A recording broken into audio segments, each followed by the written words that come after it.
சரி, செய்திக்கு நேராக நாம் கடந்து போக போகிறோம். இன்றைக்கி வந்து கிறிஸ்மஸ். உலகம் முழுதும் இந்த கிறிஸ்மஸ் என்ன பண்ணுறாங்க? ரொம்ப விமரிசையாக, அற்புதமாக எல்லாரும் மகிழ்ச்சியோடு கொண்டாடுகிறார்கள். இது ஆண்டவருக்கு பிரியமா?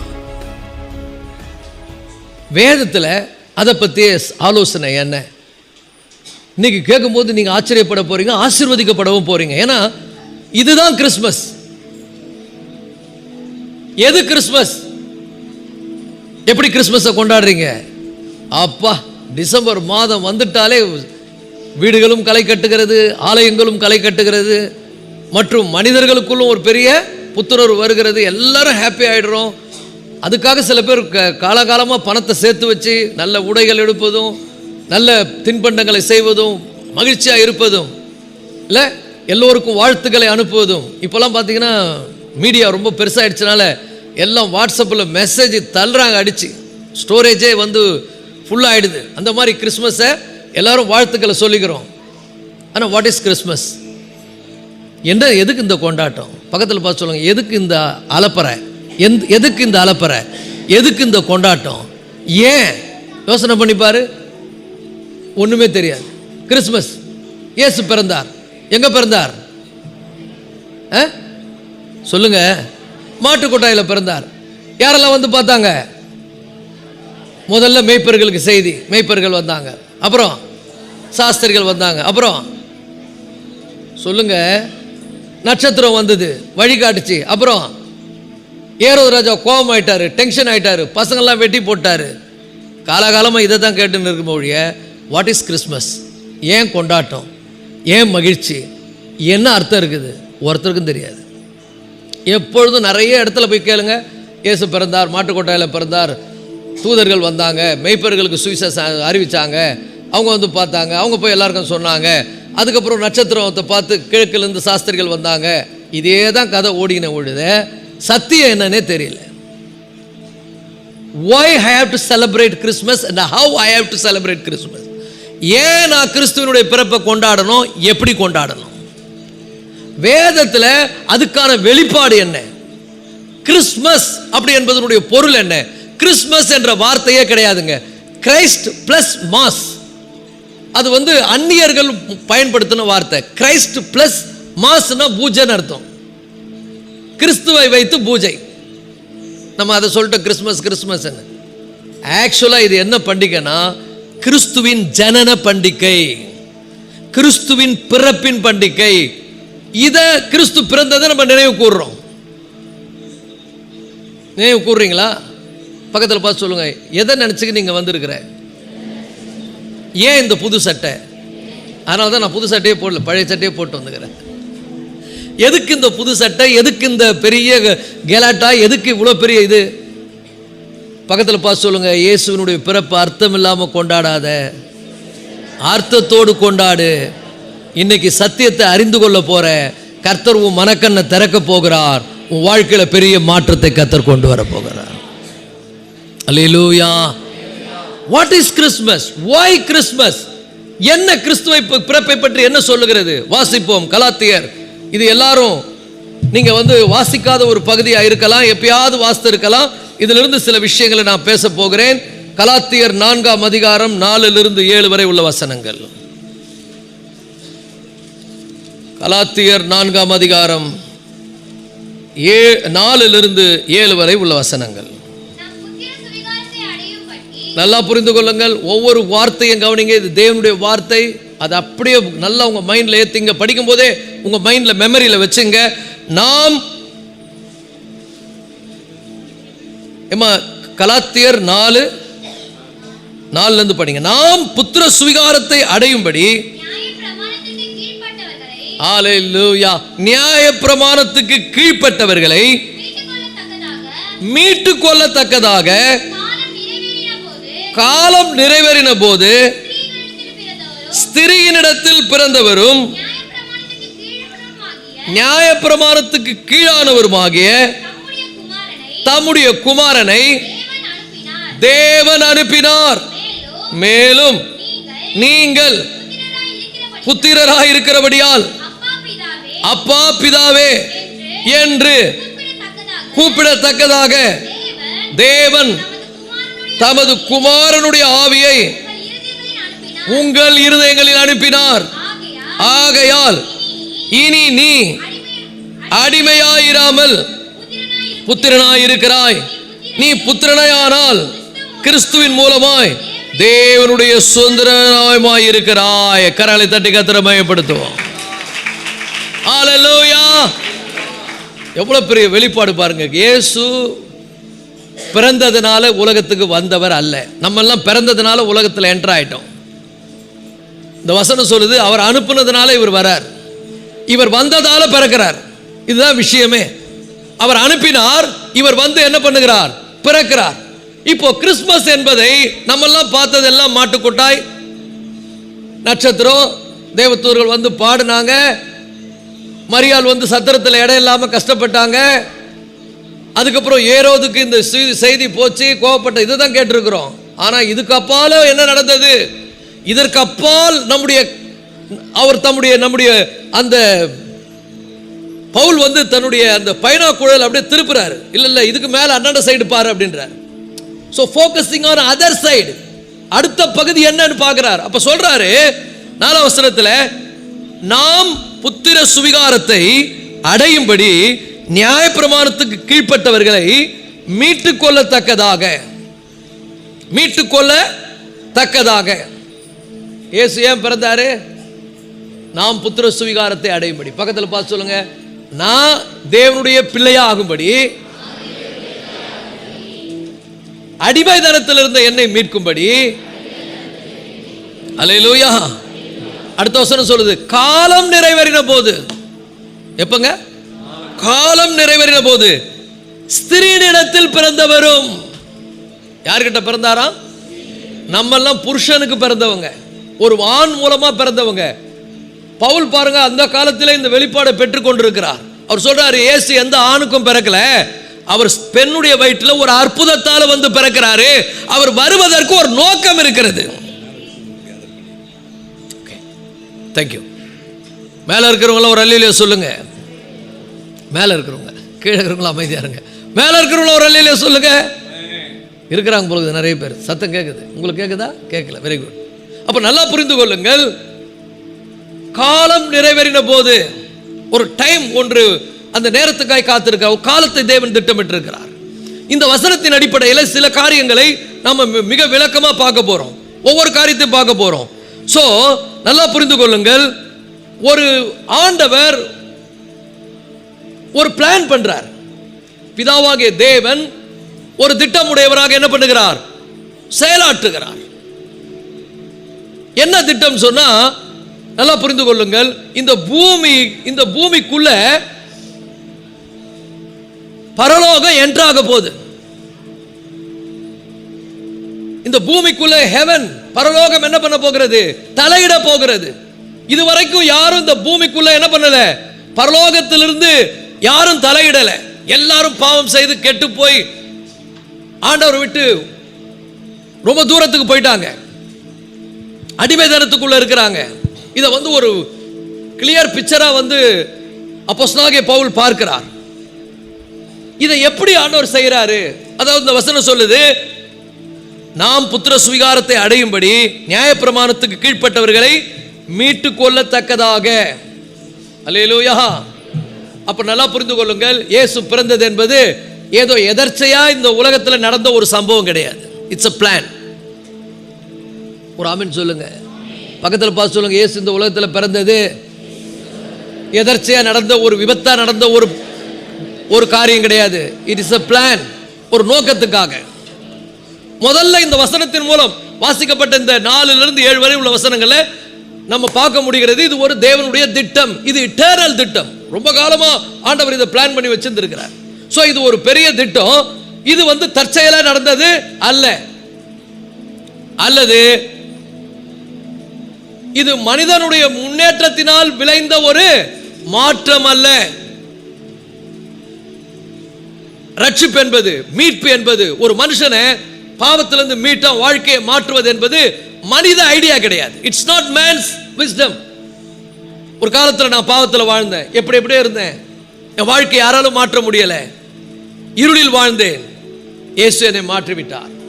என் வாழ்க்கை மாறிடுச்சு. இப்போ என்னுடைய பழக்கம், என் பேச்சு, என் பார்வை, என்னுடைய செயல்கள் எல்லாம் மாறுகிறது.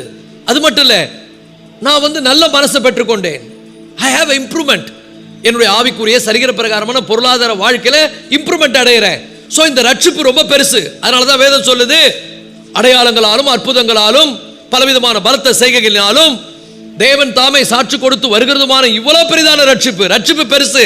இது மனித ஐடியா கிடையாது. இயேசுன்னு ஒருத்தர் பிறந்தாரு, அவரை வச்சு ஒரு கதையை கட்டிட்டாங்கன்னு சொல்றதுக்கு இது தற்செயலாய் நடந்த ஒரு சம்பவம் இல்லை. இன்னைக்கு நிறைய உலகத்தில் அந்த மாதிரி கற்பனை கதைகள் இருக்குது. படிச்சிருக்கீங்களா? படிச்சீங்கன்னா உங்களுக்கே இது மைண்டுக்கும் எட்டாது. அது யாருடைய வாழ்க்கையை மாற்றினதை நீங்க கேட்க முடியாது. யாருடைய வாழ்க்கையை மாற்றி அவங்கள சூப்பர் ஆகிடுச்சு. எத்தனை பேரை சரித்திரத்தில் நான் சொல்லணும். எத்தனை பேருடைய வாழ்க்கையை இயேசு மாற்றி இருக்கிறார். என் வாழ்க்கையை மாற்றினார். பல ஆயிரக்கணக்கான மனிதர்களுடைய வாழ்க்கையை மாற்றினார். அவங்க வாழ்க்கை அப்படியே அப்சைட் டவுன், தலைக்கீழாய் மாறிவிட்டது.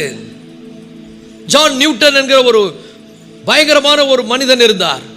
அவர் வாழ்க்கையில சந்தோஷம், நிம்மதி எதுவுமே இல்லை. ரொம்ப வாழ்க்கையில ஒடுங்கி போயிருந்தார். 17ஆம் நூற்றாண்டில் வாழ்ந்த ஒரு மனிதன். அவர் ஒரு மத ரீதியில கிறிஸ்துவை அறிந்திருந்தார். நீங்கெல்லாம் சர்ச்சுக்கு போவீங்க, கொண்டாடுவீங்க. இந்த வந்திருக்கீங்க பாருங்க, நீங்களாம் ஞாயிற்றுக்கிழமை தானே வருவீங்க. இல்லை, ஞாயிற்றுக்கிழமை வர மாட்டீங்க. எப்போ வருவீங்க? கிறிஸ்துமஸுக்கு வருவீங்க, அப்புறம் நியூ இயருக்கு வருவீங்க. பக்கத்தில் பார்த்து சொல்லுங்க, கிறிஸ்துமஸுக்கு வந்திருக்கிறியா? நியூ இயருக்கு வருவியா? அப்புறம் ஈஸ்டர், குட் ஃப்ரைடே. அது இல்லைங்க, அதை விட மேலானது என் இயேசுவை பற்றிய செய்தி. அதை விட ஆழமானது, அதை விட உயர்ந்தது, அதை விட சிறந்தது. இப்படிதான் ஜான் நியூட்டன் வாழ்ந்து கொண்டிருந்தார். அவருக்கு ரொம்ப நெருக்கடியான நிலை. ஆனா அவர் ஒரு முறை இயேசு கிறிஸ்துவை தன்னுடைய சொந்த ரட்சகராக ஒருவர் மூலம் தெரிந்து கொண்டு வாழ்க்கை மாற்றப்பட்டவன அந்த ரட்சிப்பின் மேன்மையை பற்றி அவரால் எக்ஸ்பிளைன் பண்ணவே முடியல. அவரால் வர்ணிக்க முடியல. துள்ளி குதிச்சார், மகிழ்ந்தார். இப்படிப்பட்ட இயேசுவை நான் அறியாம இவ்வளவு நாள் வேஸ்ட் பண்ணிட்டேன் குதிச்சாரு. அப்போ ஒரு பாட்டு எழுதினாரு, The Amazing Grace, How Sweet Is Sound. Super பாட்டு, இங்கிலீஷ்ல கவனிங்க. Amazing Grace, How Sweet Is Sound. அருமையான பாட்டு. இப்படிப்பட்ட ஒரு மகா பெரிய மட்டமான எண்ணெய் மாத்துச்சுன்னா இந்த கிரேஸ், இந்த கிருபை எவ்வளவு பெருசு பாரு, இந்த தேவன் எவ்வளவு பெருசு பாருன்னு அப்படியே வியந்தார். அவர் மட்டும் இல்லைங்க, அவரை மாதிரி ஆயிரக்கணக்கானவர்கள் வியந்தார்கள். அதுல நானும் ஒருவன், நீங்களும் ஒருவர். அதாவது உண்மையா ரட்சிக்கப்பட்டு வாரம் நீங்க சர்ச்சுக்கு வருவங்களா இருந்தா நீங்க உண்மையாவே அந்த ஆளு. பண்டிகைக்கு வந்திருந்தீங்கன்னா நீங்க ஜான் நியூட்டனுடைய பின்னால வாழ்ந்த காலம். அவர் இயேசு ஏற்றுக்கொள்ளாததுக்கு முன்னாடி வாழ்ந்தார் பார்த்தீங்களா, அந்த ஆளு நீங்க. இயேசு ஏற்றுக்கொண்ட அப்புறம் அவர் இயேசுக்காகவே வாழ்ந்தார். அமேசிங் கிரேஸ் என்ற பாடலை எழுதினார். அது மாதிரி ஒருத்தர் பேர், ரெண்டு பேர் இல்லைங்க, ஜான் பனியன். ஜான் பனியன் ஒரு மிகவும் தீவிரமான ஒரு குடிகாரன், ஆண்டவர் அறியாதவர். அவர் வாழ்க்கையில் ரொம்ப மட்டமான நிலையில் வாழ்ந்தவர், ஒன்றும் தெரியாதவர். இயேசுவை பற்றி சுவிசேஷன் ட்ராக்ஸ் கொடுக்கும்போது ஒரே ஒரு ட்ராக்ஸ் இருந்தது, அதை பார்க்கில் வச்சுட்டு போயிட்டாங்க. இவர் போலீஸுக்கு பயந்து உள்ள ஒளிகிறாரு. ஏதோ வச்சுட்டு போகிறாங்களன்னு எடுத்து வாசிக்கிறாரு. ஆண்டவர் அவரை தொடராரு. வானத்திலிருந்து ஒரு சத்தம். ஆண்டவர் சொல்றாரு, வருத்தப்பட்டு பாரம் சுமக்கிறவளே என்னிடத்தில் வாருங்கன்னு கேட்டு ரட்சிக்கப்படுறாரு. ரட்சிக்கப்பட்ட உடனே உலகம் முழுது போய் இயேசு பிரசங்கம் பண்ணார். அந்த ஊரில் ஃபுல்லாக பண்ணார். ஜெயிலில் போட்டாங்க. ஜெயிலில் போகும்போது கதறாரு, இவ்வளோ பெரிய ரட்சிப்பு நான் சொல்லாமல் நான் இந்த ஜெயிலில் இருக்கிறேன் ஆண்டவரே, எனக்கு என்ன இப்படி பண்ணிட்டீங்களேன்னு.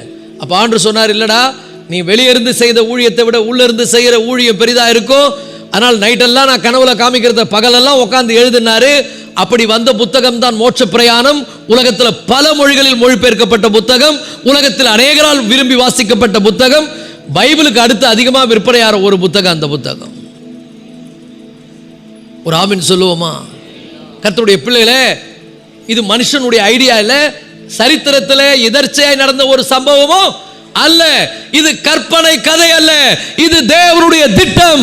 இது தேவனுடைய திட்டம், God's plan. ஹல்லேலூயா. ஆகவே தான் இந்த வசனம் சொல்லுது, ரொம்ப அழகா சொல்லுது. ஒரு சில வசனங்களை வாசிப்போம். தேவன் ஒரு திட்டத்தை உடையவராக இருக்கிறார். அப்போஸ்தலர் 1:7 டக்கு டக்குன்னு வாசிங்க. நம்ம நிறைய விஷயத்தை அப்படியே பார்ப்போம், இன்னைக்கு முடிஞ்ச அளவுக்கு பார்ப்போம். அப்போஸ்தலர் 1:7. அதற்கு அவர் பிதாவானவர் தம்முடைய ஆதீனத்திலே வைத்திருக்கிற காலங்களையும் வேலைகளையும் அறிகிறது. உங்களுக்கு அடுத்ததல்ல. பிதாவானவர் தம்முடைய ஆதீனத்தில் வைத்திருக்கிற காலங்களையும் வேலைகளையும். ஒரு ஆமென் சொல்லுங்க. there is a time ஆண்டவர் வைத்திருக்கிறார். உங்க வாழ்க்கையில கூட சில காலகட்டங்கள்ல சில சூழ்நிலைகளை கர்த்தர் உங்களை அனுப்புவார். அனுப்பும் போது ரொம்ப சோர்ந்து போயிடாதீங்க. அனுப்புகிற தேவனுக்கு எப்படி அதிலிருந்து வெளியே கொண்டு வரணும்னு ஒரு டைம் வச்சிருப்பாரு. பக்கத்துல பார்த்து சொல்லுங்க, எல்லாவற்றுக்கும் ஒரு காலம் உண்டு. ஹல்லேலூயா. சோ உனக்கு ஒரு விடிவு காலம் வரும். எல்லாத்துக்கும் ஒரு காலம் இருக்கு.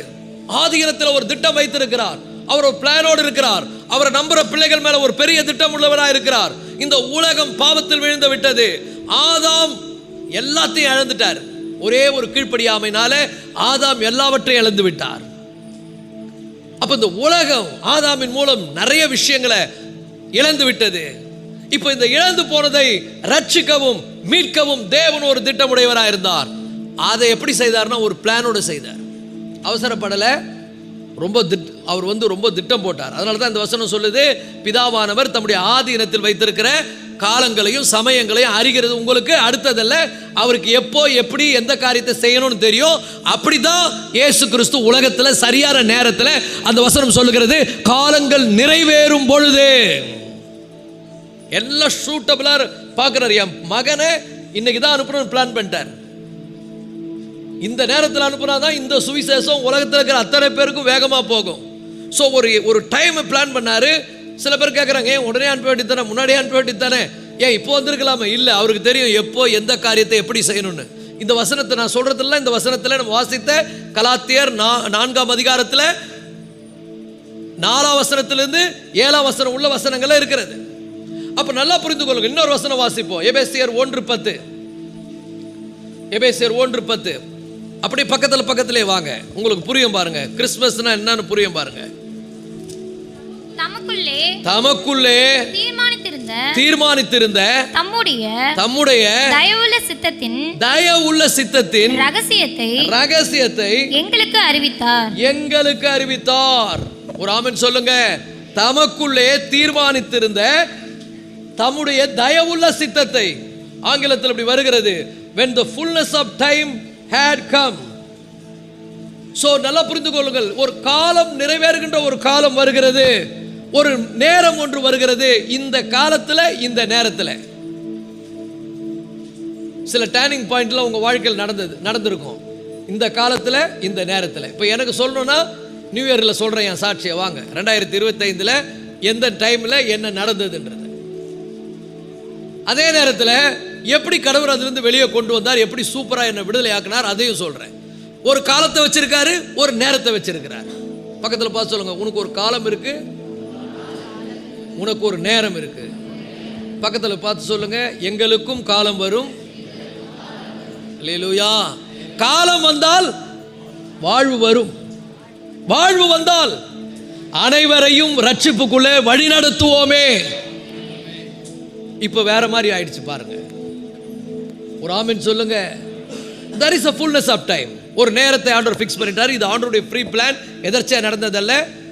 ஏன்னா தேவன் இந்த காலத்துக்குள்ளே நித்தியத்தை தேவன் அனுப்ப விரும்புகிறார். eternal. God is the eternal God entering into the time. ஒரு நேரத்துக்குள்ள வரார். நேரமே இல்லாத ஒரு உலகத்தில் வாழ்கிறவர், என்றென்று வாழ்கிற ஒரு நேரத்துக்குள்ள வர போறார். பிளான், பயங்கரமான பிளான். இது அவருடைய ஆதீனத்தில் வைத்திருக்கிறார். அவருடைய சித்தத்தின்படி, திருவுள சித்தத்தின்படி என்ன பண்ணியிருக்கிறார், வைத்திருக்கிறார். அப்ப நல்லா புரிந்து கொள்ளுங்கள். ஏன் வைத்திருக்கிறார்னா அந்த வசனம் என்ன சொல்லுது? 4ஆம் வசனத்தை வாசிங்க. கலாத்தியர் 4:4 என்ன சொல்லுது? நாம் புத்திர சுவிகாரத்தை அடையும்படி நியாயப்பிரமாணத்துக்கு கீழ்ப்பட்டவர்களை மீட்டுக் கொள்ளும்படி. மோசையின் மூலம் நியாயப்பிரமாணம் வந்தது. கவனிங்க, ரொம்ப அழகா இந்த காரியத்தை உங்களுக்கு ரொம்ப விளக்கமா சொல்றேன். மோசையின் மூலம் நியாயப்பிரமாணம் வந்தது. ஆண்டவர் மனுஷனுக்கு நியாயப்பிரமாணத்தை கொடுத்தார், இதுபடி வாழணும். நியாயப்பிரமாணம் ஒருபோதும் முடிவானது அல்ல. நியாயப்பிரமாணத்தின் மூலம் ஒருவனும் ரட்சிக்கப்பட முடியாது. அப்ப ஏன் நியாயப்பிரமாணத்தை ஆண்டவர் கொடுத்தார்? நியாயப்பிரமாணம் என்ன என்று சொன்னால், கிறிஸ்துவுக்காக மனிதனை ஆயத்தப்படுத்துவதற்கான ஒரு காரியம். ஏன்னா நியாயப்பிரமாணத்தை ட்ரை பண்ணி இது முடியலன்னு ஒரு காலகட்டம் வரும். இதனால எனக்கு ஒரு மீட்பு உண்டாகாது. சோ நியாயப்பிரமாணம் ஒருபோதும் நிரந்தரமாக இருக்கிறது, நிரந்தரமானது அல்ல. மாறாக அது கிறிஸ்துவுக்காக உலகத்தை ஆயத்தப்படுத்துவதற்காக ஏற்படுத்தப்பட்டது. இதெல்லாம் நீ ஃபாலோ பண்ணி பாரு. இதெல்லாம் ஃபாலோ பண்ணா தாண்டா நீ வர முடியணும்னு மனுஷன் ஃபாலோ பண்ணி பார்க்குறான். எதுவுமே ஃபாலோ பண்ண முடியலை.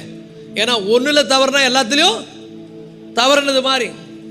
அதுலேருந்து மீட்பு அடைய முடியலை. நியாயப்பிரமாணத்தை ஒருத்தர் ஃபாலோ பண்ணி அப்படியே மீட்கப்பட்டாலும் அவன் தன்னை பெருமையாக பேசிக்கலாம். என்ன சொல்லுவான் தெரியுமா? எவ்வளோ கஷ்டப்பட்டு தெரியுமா இதெல்லாம் ஃபாலோ பண்ணி நான் பரலோகத்துக்கு வந்தேன்னு சொல்லுவான். இவனால் முடியாதுன்னு ஆண்டவருக்கு தெரியும். அதனால தான் அதை கொடுத்தாரு. இதை வச்சு நீ புரிஞ்சுக்க, இதையெல்லாம் உனக்காக செய்கிறவர் ஒருவர் நான் அனுப்புவேன். ஸோ பிளான் நல்லா புரிந்துக்கோ. இது தேவனுடைய திட்டம், அனாதி தீர்மானம். ஒரு காலத்தையும் ஒரு நேரத்தை வைத்திருந்தார். அப்போ காலங்கள் வருகிறது. முதல்ல பார்த்தீங்கன்னா அறியாமையின் காலம், இப்போ பிரமாணத்தின் காலம், மோசையின் காலம். பிரமாணத்தின் காலத்தில் மனுஷன் ட்ரை பண்ணி ஏன்னா மனுஷனுக்குள்ள ஒரு தாகத்தை ஏற்படுத்துறார். என்னால் விடுதலை பெற முடியலையே. அப்போஸ்தலனாகிய பவுல் சொல்லுகிறார், நிர்பந்தமான மனுஷன் நான், யார் என்னை இந்த மரண சரீரத்திலிருந்து விடுதலை ஆக்குவார்? நான் எவ்வளோ ட்ரை பண்ணிட்டேன், என்னால் முடியலை. நான் நல்லது செய்யணும்னு நினைக்கிறேன், என்னால் செய்ய முடியலை, கெட்டதுதான் செய்கிறேன். ஸோ ஒரு தாகத்தை ஏற்படுத்துகிறார். அப்போ நியாயப்பிரமாணம் இந்த உலகத்தில் செய்கிற சடங்குகள், சம்பிரதாயங்கள். இன்னைக்கு எத்தனை சடங்கு செய்கிறாங்க தெரியுமா? கிறிஸ்தவம் கூட இன்னைக்கு என்ன பண்ணுறாங்கன்னா, காவி கட்டிக்கின்னு காலில் நடையா நடந்து போகிறான். பரலோகத்துக்கு எப்படின்னா போயிடலான்னு. வரவே முடியாது, போக முடியாதுப்பா. நீ எத்தனை மாலை போட்டாலும் போக முடியாது. நம்மால் மாலை போடுறான். எங்க போடுறான் தெரியுமா? நம்மால் நம்ம கோயிலுக்கு போடுறான். அப்புறம் என்னமோ ஏதோ முயற்சி பண்றான். ஆனா அவன் வாழ்க்கையில பாவத்திலிருந்து விடுதலை இருக்குதான்னு கேளுங்க, இல்லை. ஏன்? ஒருபோதும் சடங்குகளோ சம்பிரதாயங்களோ மனிதனை பாவத்திலிருந்து மீட்க முடியாது. அது இருக்க என்னது, அவனை பயமுறுத்தும். அருமையா ஒருத்தர் சொன்னார், நியாயப்பிரமாணம் வேற ஒன்றும் இல்லைங்க, நியாயப்பிரமாணம் பரிகாரம் கிடையாது. அது டாக்டர் யூஸ் பண்ற ஸ்டெதஸ் மாதிரி. உன் ஹார்ட் என்ன கண்டிஷன்ல இருக்குது சொல்லுமே ஒழிய ஸ்டெதஸ் ஹார்ட்டை சுகமாக்காது. பக்கத்தில் பார்த்து சொல்லுங்க, நியாயப்பிரமாணம் ஒரு நாளும் உன்னை பரிசுத்தமாக்காது. நீ பாவின்றத உனக்கு கண்டுபிடிக்கும். அப்படி வச்ச உடனே என்ன வித்தியாசமா அடிக்குது ஹார்ட்டு? மாம்ச இச்சையில் அடிக்குது, பண ஆசையில் அடிக்குது, பொருள் ஆசையில் அடிக்குதுன்னு காட்டும். நியாயப்பிரமாணத்தை பாரு, நீ என்ன நிலையில் இருக்கிறன்னு சொல்லும் உனக்கு. ஆனா ஒரு நாள் அது உன்னை சுகமாக்காது. அது டாக்டர் யூஸ் பண்ற. சொல்லுங்க, நீங்க பண்டிகை மூட்ல இருக்கீங்க, நான் சத்தியத்தை சொல்லணுன்ற மூட்ல இருக்கிறேன். அதனால நீங்க ஜாலியாக தான் இருப்பீங்க. நான் கொஞ்சம் உணர்ச்சி வசப்பட்டு பேசுவேன்.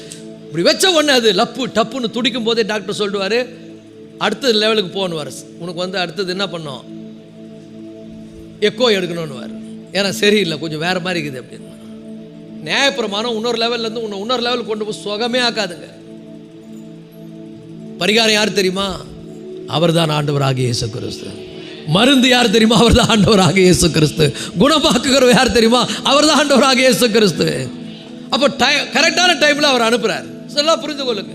அப்ப நியாயப்பிரமாணம் ஒரு மனிதனுக்கு முடிவானது அல்ல. நியாயப்பிரமாணம் ஒரு மனிதனை பாவி என்று காண்பிப்பதற்காக. பாவம்னா எவ்வளவு கொடுமையானது தெரியுமா? அதான் ஜான் நியூட்டன் எழுதினார், amazing grace, how sweet is sound, is saved wretched like me. என்ன போல மட்டமானவனை மாற்றிச்ச எவ்வளவு பெரிய அற்புதமான கிரேஸ் அப்படின்னு பாடினார். எவ்வளவு வியத்தகு உமது கிருபை, என்ன போல மட்டமான மாத்தவே முடியாதுன்னு நினைச்ச என்ன இந்த கிருபை மாத்திருச்சே. ஒரு ஆமென் சொல்லுங்க. சடங்கு மாத்தாது. பக்கத்தில் பார்த்து சொல்லு, கிறிஸ்துமஸ் பண்டிகையில் ட்ரெஸ் போட்டாது மாத்தாது உன்னை. கிறிஸ்துமஸுக்கு சர்ச்சுக்கு வந்ததுனால நீ மாறிட மாட்ட. அல்லேலூயா. கிறிஸ்துமஸ் கொண்டாட்டம் உன்னை மாற்றாது. இது ஒரு சடங்கு. ஆனா சத்தியம் என்ன தெரியுமா? ஹல்லேலூயா. சத்தியம் என்ன தெரியுமா? இயேசு கிறிஸ்துவால மட்டும்தான் உன்னை விடுதலை ஆக்க முடியும். இயேசுவை நீ இரட்சகராய் ஏற்றுக்கொண்டால் மட்டும்தான் நீ விடுதலை ஆவாய். குமாரன் உங்களை விடுதலை ஆக்கினால் மெய்யாகவே விடுதலை ஆவீர்கள்.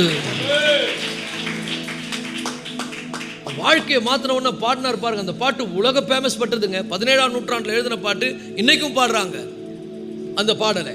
அப்ப நல்லா புரிந்து கொள்ளுங்கள். நியாயப்பிரமாணத்துக்கு நம்ம எல்லாம் அடிமைப்பட்டு கிடந்தோம், அடிமையா இருந்தோம். அடிமைத்தனம் என்னன்னு தெரியுமா உங்களுக்கு? விடுதலை வந்தா பிறகுதான் அடிமைத்தனம் என்னன்னு தெரியும். நீங்க நீண்ட நாளா ஒரு பயங்கரமான கொடிய வியாதியில இருக்கிறீங்க. ஏன் கேட்குறீங்க? ஐயோ இந்த வருஷம் ஃபுல்லா ரொம்ப வியாதியில கஷ்டப்பட்டேன். இப்போ ஆண்டவர் முற்றிலுமா சுகமாக்கிட்டாரு. சுகமாக்கணும் ஒன்று சுகத்தினுடைய மேன்மை இப்போதான் தெரியுது. நல்லா புரிஞ்சுங்க, ஒரு மனிதன் பாவத்தில் அடிமையாக இருக்கும்போது மீட்கப்பட்ட பிறகுதான் அந்த பாவத்தினுடைய கொடூரமும் மீட்பினுடைய மேன்மையும் புரியும். ஒரு ஆமென் சொல்லுங்க. இதை அப்படியே கம்பேர் பண்றார். இஸ்ரவேல் ஜனங்கள் எகிப்தில் எத்தனை வருஷம் அடிமையாக இருந்தாங்க? 400 வருஷம் அடிமையாக இருந்தாங்க. எவ்வளோ கஷ்டப்பட்டாங்க. மீட்கப்பட்ட பிறகுதான் தெரிஞ்சது அடிமைத்தனம்னா எவ்வளோ மோசமானதுன்னு. பக்கத்தில் பார்த்து சொல்லு, கேளுங்க. ஹாஸ்பிட்டலில் என்னைக்காவது அட்மிட் ஆகிருந்துக்கிறியா? ஆயிருக்கிறியா? ஆய்ப்பார். அப்போதான் வந்து சுகத்தினுடைய மேன்மை உனக்கு தெரியும். அப்போ தான் ஆரோக்கியமாக இருப்பேன். அப்போ தான் நல்லா ஹெல்த்தியாக எக்ஸசைஸ் பண்ணுவேன், நல்லா சாப்பிடுவேன், தண்ணி நிறைய குடிப்பேன், நல்லா எக்ஸசைஸ் பண்ணி உடம்பை ஃபிட்டாக வச்சுக்குவேன். இல்லைன்னு வச்சுக்க, உனக்கு சுகத்தினுடைய மேன்மை தெரியலன்னா அப்படியே கண்டதை சாப்பிட்டுக்கின்னு கண்டபடி வாழ்ந்துக்கின்னு குளிக்காமல் கொள்ளாமல் ஒன்றும் சுத்தம் இல்லாமல் சுகாதாரம் இல்லாமல் நோயிலே வாழ்வேன். குளிச்சு பாரு, ஃப்ரெஷ்னஸ்னுடைய மேன்மை தெரியும். ஒரு ஆமென் சொல்லுங்க. இயேசுவை ரட்சகராக ஏற்றுக்கொண்டு வாழ்க்கை அவருக்கு கொடுத்து பாரு, ரட்சிப்பினுடைய மேன்மை உனக்கு புரியும். ஹல்லேலூயா, ஹல்லேலூயா. ரட்சிப்பினுடைய மேன்மை தெரியணும்னா அதுதாங்க. நியாயப்பிரமாணத்துக்கு கீழே இருந்தவங்களுடைய நிலைமை என்ன தெரியுமா? நியாயப்பிரமாணம் சொல்லிக்கினே இருந்து, நீ பாவி, நீ பாவி, நீ குற்றவாளின்னு, நீ நரகத்துக்கு போக வேண்டிய ஆளு, நீ நரகம், உனக்கு உன் வாழ்க்கை முடிய போகிறது, நீ நித்தியமா நரகத்துக்கு போறன்னு நியாயப்பிரமாணம் சொல்லிக்கின்னு இருந்தது. சொல்லிக் கொண்டிருந்த போது அதிலிருந்து விடுதலை ஆக்குகிற ஒருவரை சரியான நேரத்தில் பிதாவாகிய தேவன் அனுப்பினார். ஹல்லேலூயா. எவ்வளவு பெரிய அற்புதம் பாருங்க. இதுதாங்க கிறிஸ்மஸ். பக்கத்தில் பார்த்து சொல்லுங்க, இதுதான் கிறிஸ்மஸ். இன்னைக்கு மெசேஜ் பேரே இதான், இதுதான்டா கிறிஸ்மஸ். ஒரு அல்லேலூயா சொல்லுங்க. புது சட்டை போடுறது இல்லப்பா, பலகாரம் சாப்பிடுறது இல்லை, ஸ்டார் கட்டுறது இல்லை, எப்பவுமே மாட்டு கொட்டாயே நினைக்கிறது இல்லை. ரட்சிப்பு. ஒரு ஆமென் சொல்லுங்க. அப்ப நல்லா புரிந்து கொள்ளுங்கள். கலாத்தியர்ல 3:24 ரொம்ப அழகா சொல்றாரு, நியாயப்பிரமாணம் நிரந்தரமே கிடையாதுன்ற. கலாத்தியர் 3:24 இவ்விதமாக விசுவாசத்தினாலே, நல்லா புரிந்து கொள்ளுங்க, இயேசு கிறிஸ்து மீது வைக்கிற விசுவாசத்தினாலே நீதிமான்களாக்கப்படுவதற்கு நியாயப்பிரமாணம் நம்மை கிறிஸ்துவின் இல்லத்தில் வழி நடத்துகிற உபாத்தியா இருக்கிறது. இதை தான் சொல்றாரு. நியாயப்பிரமாணம் என்ன பண்ணுது? கிறிஸ்துவிடத்தில் வழி நடத்துகிற உபாத்தியா இருக்குதுன்னு சொன்னா, நான் சொல்ற பாருங்க, உலகத்தில் இருக்கிற அத்தனை மதங்களும் என்னன்னா, இங்கெல்லாம் உனக்கு ஒன்றும் நடக்காது, இயேசுகிட்ட போன்னு சொல்றதுக்கான ஒரு ஆசிரியராக இருக்கிறது. அதான் சொல்றார் பவுல், ரொம்ப அழகா சொல்றார். இப்போ நீங்க ஒரு இடத்துக்கு போறீங்க, உங்களுக்கு வந்து ஒரு வியாதி, அந்த டாக்டர் கிட்ட போறீங்க. அந்த டாக்டர் என்ன சொல்றாருன்னா, நான் இதுல ஸ்பெஷலிஸ்ட் கிடையாது, இதுக்கெல்லாம் ஸ்பெஷலிஸ்ட் ஒரே ஒருவர் தான், அவர் தான் ஆண்டவராக இயேசு கிறிஸ்து. அவர்கிட்ட போ நடத்துறதுக்கு தான் உலகத்தில் அநேக மதங்கள். கிறிஸ்தவம் என்பது மதம் அல்ல, கிறிஸ்தவம் என்பது பரிகாரம்.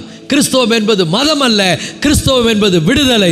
இயேசு கிறிஸ்து விடுதலையை தருகிறவர், மீட்கிறவர். அவருக்கு பேரே மீட்பர், அவருக்கு பேர் ரட்சகர், அவர் பேர் மெசியா.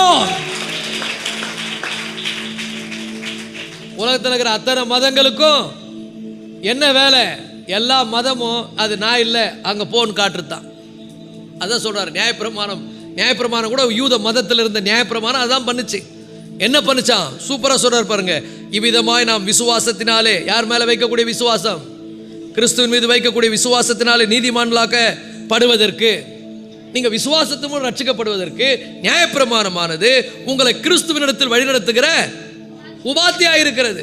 அதாவது வீட்டில் அந்த காலத்தில் சொல்றேன், பவுல் இதை சொல்லும் போது என்ன சொன்னார்னா, ஒரு வீட்டில் ஒரு வேலைக்காரர் இருப்பாங்க. அவங்க என்ன பண்ணுவாங்கன்னா, குழந்தைய வந்து ரெடி பண்ணி கூட்டு போவாங்க ஸ்கூலுக்கு போயிட்டு அங்கே விட்டுருவாங்க. அவங்க கிட்ட அவங்க எதுவும் கற்றுக்க முடியாது. இப்போ உங்கள் வீட்டில் கூட சில பேர் இருப்பாங்க, குழந்தைக்கு பவுடர் பூசி நல்லா இதெல்லாம் ரெடி பண்ணி அந்த குழந்தைய ரெடி பண்ணி எங்கே இட்டு போடுவாங்க? ஸ்கூலுக்கு இட்டு போடுவாங்க. எல்லா மதங்களும் அதுதான் பண்ணும். நீ எல்லா மதத்தில் இருக்கிறவங்க பாருங்க, ஒரு நாள் இயேசுவிடத்தில் வந்தால் தான் பாவத்திலேருந்து விடுதலை. இந்த செய்தியை கொஞ்சம் ஹைலைட் பண்ணி எல்லாருக்கும் சொல்லுங்க. மதங்கள் எல்லாம் உங்களை ரெடி பண்ணி எங்கே கொண்டு போய் விடும்? சொல்லுங்க, கிறிஸ்துவிடத்தில் வழி நடத்தும். நியாயப்பிரமாணம் அதான் பண்ணுச்சு. நியாயப்பிரமாணம் என்ன பண்ணுச்சு? உன்னை ஆயத்தப்படுத்துது. நீ ஒரு பாவி, உனக்கு இப்போ நீங்கள் ஹாஸ்பிட்டல் போறீங்க, எடுத்த உடனே உனக்கு மாத்திரை மருந்து கொடுத்தா சரியாகாது. உடனே டாக்டர் ஸ்டெதஸ் வச்சு பார்ப்பாரு, ஆட்டு கொஞ்சம் வேறு மாதிரி இருக்குது, அப்புறம் அடுத்த லெவல் கொண்டு போவார். எல்லா செக்கப்பை முடிஞ்ச பிறகு தான் என்ன மருந்து கொடுக்கணும்னு சொல்லுவார். மருந்து தான் குணமாக்கும் ஒழிய ஒருபோதும் ஸ்டெதஸ் குணமாக்காது. ஆனால் ஸ்டெதஸ் தேவையா? தேவை. ஏன்? அது நோயை கண்டுபிடிக்கும். ஆனால் நோயை குணமாக்குகிறது ஸ்டெதஸ் வேலை இல்லை, அது மருந்துடைய வேலை. உலகத்திலேயே மருந்து ஆண்டவராக இயேசு கிறிஸ்து. ஒரு மனிதனை பாவத்திலிருந்து விடுவிக்கிறவர், சாபத்திலிருந்து விடுவிக்கிறவர், மரணத்திலிருந்து விடுவிக்கிறவர், பரலோக வாழ்வை தருகிறவர் இயேசு. அவர் உள்ள இருந்தா தான் கிறிஸ்மஸ். அவர் உள்ள இருந்தாம புது ட்ரெஸ் கிறிஸ்மஸ் ஆகாது. பக்கத்தில் பார்த்து சொல்லுவோம், புது ட்ரெஸ் கிறிஸ்மஸ் ஆகாது. புது ட்ரெஸ் போடுறது தவறல்ல. ஏசு உள்ள இருந்தாருன்னா இன்னும் நல்ல ட்ரெஸ்ஸாக கூட போடு, தப்பு இல்லை. ஏசு உள்ள இல்லாம இன்னைக்கு பல இந்த உலகத்தில் பாருங்க, ஏகப்பட்ட ரிலிஜன், ஏகப்பட்ட மதங்கள், ஏகப்பட்ட மார்க்கங்கள், ஏகப்பட்ட சட்டங்கள், ஏகப்பட்ட திட்டங்கள் எல்லாம் இருக்கு. ஆனால் ஒன்று கூட ஒருத்தனையும் பாவத்திலிருந்து விடுதலை ஆக்கலை. நீங்களே இப்போ கண்டுபிடிங்க. பாவத்திலிருந்து விடுதலையாக்கி, சாபத்திலிருந்து விடுதலையாக்கி ஒரு மனிதனை மனுஷனாக மாற்றக்கூடிய சக்தி எங்கடா இருக்குன்னா இயேசு கிறிஸ்துவிலே இருக்கிறது. ஒரு ஆமென் சொல்லுவோமா? மதத்தில் கிடையாது அது. நல்லா புரிஞ்சுங்க. கிறிஸ்தவம் என்பது ஒரு மதம் அல்ல. It is a way and truth and life. அது வழியும் சத்தியமும் ஜீவனுமாய் இருக்கிறது. ஒரு ஆமென் சொல்லுவோம். அடுத்த வசனம் பாருங்க, கலாத்தியர் 3:24-25 படிங்க. விசுவாசம் வந்த பின்பு நாம் உபாத்திக்கு கீழானவர்கள் அல்லவே. நல்லா புரிஞ்சுங்க. இயேசு வந்துட்ட பிறகு அவர் மேல தான் விசுவாசம். மீண்டும் மீண்டும் சும்மா ஸ்டெதஸை வச்சிருந்தா வேலைக்கு ஆகாது. டாக்டர் கிட்ட போகும்போதெல்லாம் ஸ்டெதஸை வச்சுக்கினே இருந்தாருன்னா நம்ம என்ன சொல்லுவோம்? சார் வச்சது போதும் சார், எனக்கு மருந்து கொடுங்க சார்னும். நல்லா புரியுதா இல்லையாம்மா? இப்போ நிறைய பேர் அதை ஸ்டெதஸ்கிட்டே போய் அங்கே வச்சுக்கினே இருக்கிறான். இதுக்கு போடு, அதுக்கு போடு, இதை போடு, சடங்கு சம்பிரதாயம் எல்லாம் பண்ணுறான். நல்லா சொல்கிறேன் கேட்டுங்க, சடங்கு சம்பிரதாயம் உன்னை பாவத்திலிருந்து விடுதலை ஆக்காது. நீ இயேசுவுக்கு மெழுகுத்தி கொளுத்துறதுனால விடுதலை ஆக்காது. விசுவாசம் வந்த பிறகு, இந்த வசனம் ரொம்ப அழகா சொல்லுது, விசுவாசம் வந்த பின்பு நாம் உபாத்திக்கு கீழானவர்கள் அல்லவே. சோ நல்லா புரிஞ்ச, கிறிஸ்துவின் மீது விசுவாசம். பக்கத்தில் பார்த்து சொல்லுங்க, அவர் மீது விசுவாசமே. ஹல்லேலூயா. அவரை உன்னுடைய இரட்சகராய் ஏற்றுக்கொள். அவரை அங்கீகரி உன்னுடைய இருதயத்தில். வாழ்க்கையினுடைய தரமே மாறும். உன் அடிமைத்தனத்தினுடைய சங்கலிகள் அறுக்கப்படும். குமாரன் உங்களை விடுதலை ஆக்கினால் மெய்யாக விடுதலை ஆவீர்கள். நீங்க மெய்யா விடுதலை ஆனா அதுதான் உண்மையான கிறிஸ்மஸ். அதுதான் ஹாப்பி கிறிஸ்மஸ். மீதில் இன்னைக்கு கொண்டாட்டு நாளைக்கு ஆயான விட்டுருவோம். நல்லா புரிந்து கொள்ளுங்கள். அடுத்தது பார்த்தீங்கன்னா நல்லா புரிந்து கொள்ளுங்கள். தேவன் தம்முடைய கிருபையின் விடுதலையை நமக்கு வெளிப்படுத்துவதற்கு முன்பாக இன்னைக்கு நிறைய பேர், நல்லா புரிந்து கொள்ளுங்கள், நிறைய பேர் கிருபைக்கு உள்ள வந்துட்ட பிறகு ஒருபோதும் உண்மையான ஒருத்தன் கிருபையை அனுபவிச்சுட்டான்னா அவன் திரும்பி அந்த தவறான அந்த என்ன சொல்வது, அவன் அடுத்து மறுபடியும் பின்மாற்றத்துக்கு போவே மாட்டான். இயேசு கிறிஸ்து ஒருத்தர் ரட்சிக்கப்பட்டு வந்துட்டான்னா அவன் திரும்பி போவே மாட்டாங்க. எங்க அப்பா பேர் முத்துசாமி, பயங்கரமான விக்கிரகாராதனைக்காரர். இயேசுவை ரட்சகராக ஏற்றுக்கொண்டு வாழ்க்கை மாறின பிறகு திரும்பி போவே இல்லை. இயேசுவுக்காக வாழ்ந்து மரித்தார். எத்தனை பேர் அப்படி? திரும்பி போக வேண்டிய அவசியமே கிடையாது. ஏன்னா இதுதான் முடிவானது, இதுதான் நிரந்தரம். பக்கத்தில் பார்த்து சொல்லுவோம், இயேசுவே நிரந்தரம். ஹல்லேலூயா. ஸோ முதல்ல என்ன படித்தோம்? இது தேவனுடைய திட்டம்.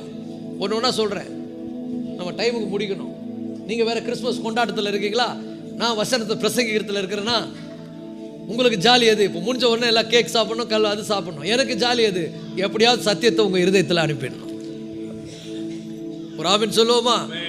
அடுத்த காரியத்தை பார்க்க போறோம். இப்போ நல்லா புரிந்து கொள்ளுங்கள், இயேசுவை பற்றிய செய்தி என்ன செய்தி? நற்செய்தி, காஸ்பல். அது அவ்வளவு மேன்மையானது. பக்கத்தில் பார்த்து சொல்லுவோம், சுவிசேஷம் அவ்வளவு மேன்மையானது. அல்லேலூயா. ஏன் இது அவ்வளவு மேன்மையானது? ஏன் அது அவ்வளவு உயர்ந்தது? ஏன்னா கலாத்தியர் 4:4-7 உள்ள வசனங்கள்ல அந்த மேன்மையை குறித்து அப்படியே அதனுடைய வெயிட்டை சொல்றார். அதனுடைய கிரயம், அதனுடைய வேல்யூ பத்தி சொல்றார். இந்த ரட்சிப்பு என்பது ஏன் இந்த ரட்சிப்பு அவ்வளவு மேன்மையானது அப்படின்னா, இந்த ரட்சிப்பை தேவன் வேற யார் மூலமாகவும் கொடுக்கல, வேற எது மூலமாகவும் கொடுக்கல. நீ இந்த இந்த மாதிரி இந்த காரியத்தெல்லாம் செய்தேனா நீ ரட்சிக்கப்படுவன்னு சொல்லலை. ரட்சிக்கப்படவும் முடியாது. இல்லை, உன்னை பாவத்திலிருந்து மீட்கிறதற்கு இந்த உலகத்திலேயே ஒரு தலை சிறந்த மனிதனை அனுப்புறேன்னு சொல்லலை.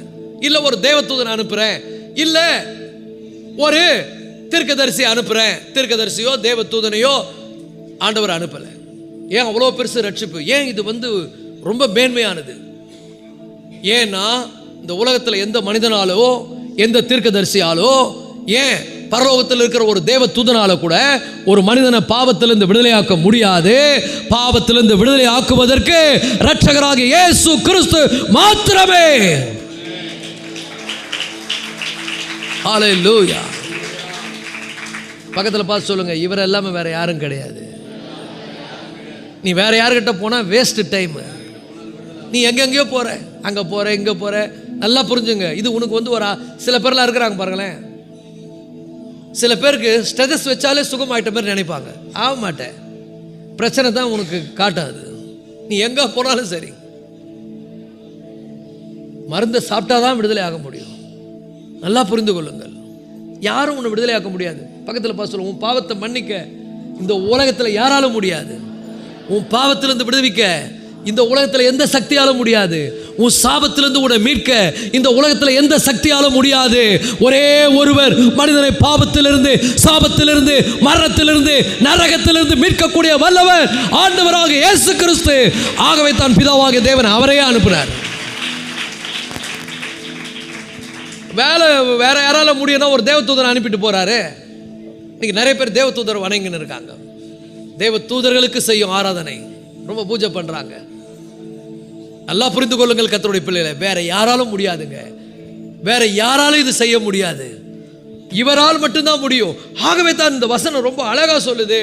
ஆண்டவர் இதனுடைய மேன்மை. ஏன் சுவிசேஷம் அவ்வளவு முக்கியம்? ஏன் சுவிசேஷத்தை எல்லாருக்கும் சொல்லணும்? ஏன் சுவிசேஷத்துக்காக உயிரையே விடுறாங்க?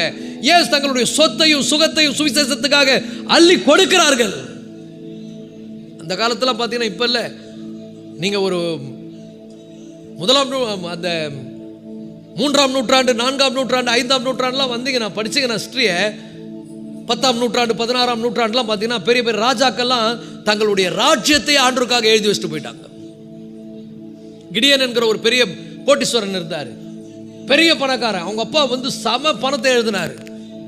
ஒரு முறை அவர் ஒரு பைபிளை படிக்கும்போது வாழ்க்கை மாறுச்சு.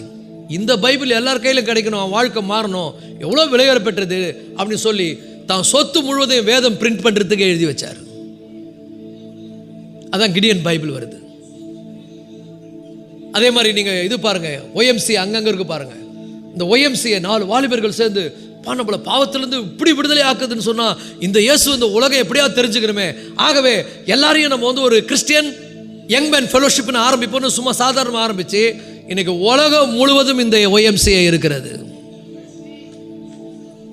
ரட்சிப்பினுடைய வேல்யூ தெரிஞ்சா தாங்க நீங்க அதனை போய் எல்லாருக்கும் சொல்லுவீங்க. இது எப்படி இது வேல்யூ ஆகுதுன்னு சொன்னா, வந்தவர் யாருன்றத வச்சுதான். இந்த ரட்சிப்பை யார் கொடுத்தார் என்பதுதான். அப்ப யார் கொடுத்தார் என்பதை வச்சா அதனுடைய வேல்யூ. ஒரு தேவதூதன் வந்தா அதுக்கேற்ற வேல்யூ, ஒரு தீர்க்கதரிசி இருந்தா அவருக்கு அதுக்கேற்ற வேல்யூ. தேவகுமாரனே உலகத்துக்கு வந்தார்னா அது எவ்வளவு வேல்யூ பாருங்க. தேவாதி தேவனே உலகத்துக்கு உன்னை தேடி வந்தார்னா அது எவ்வளவு வேல்யூ பாருங்க. அப்ப அப்படிப்பட்ட, பக்கத்தில் பார்த்து சொல்லுங்க, விலையேறப்பட்ட இந்த இயேசுவை உன் இருதயத்தில் நீ ஏற்றுக்கொள்ளாம பாவத்திலேயே வாழ்வாயானால், சாபத்திலேயே வாழ்வாயானால் அது எவ்வளோ பெரிய வேதனை தெரியுமா?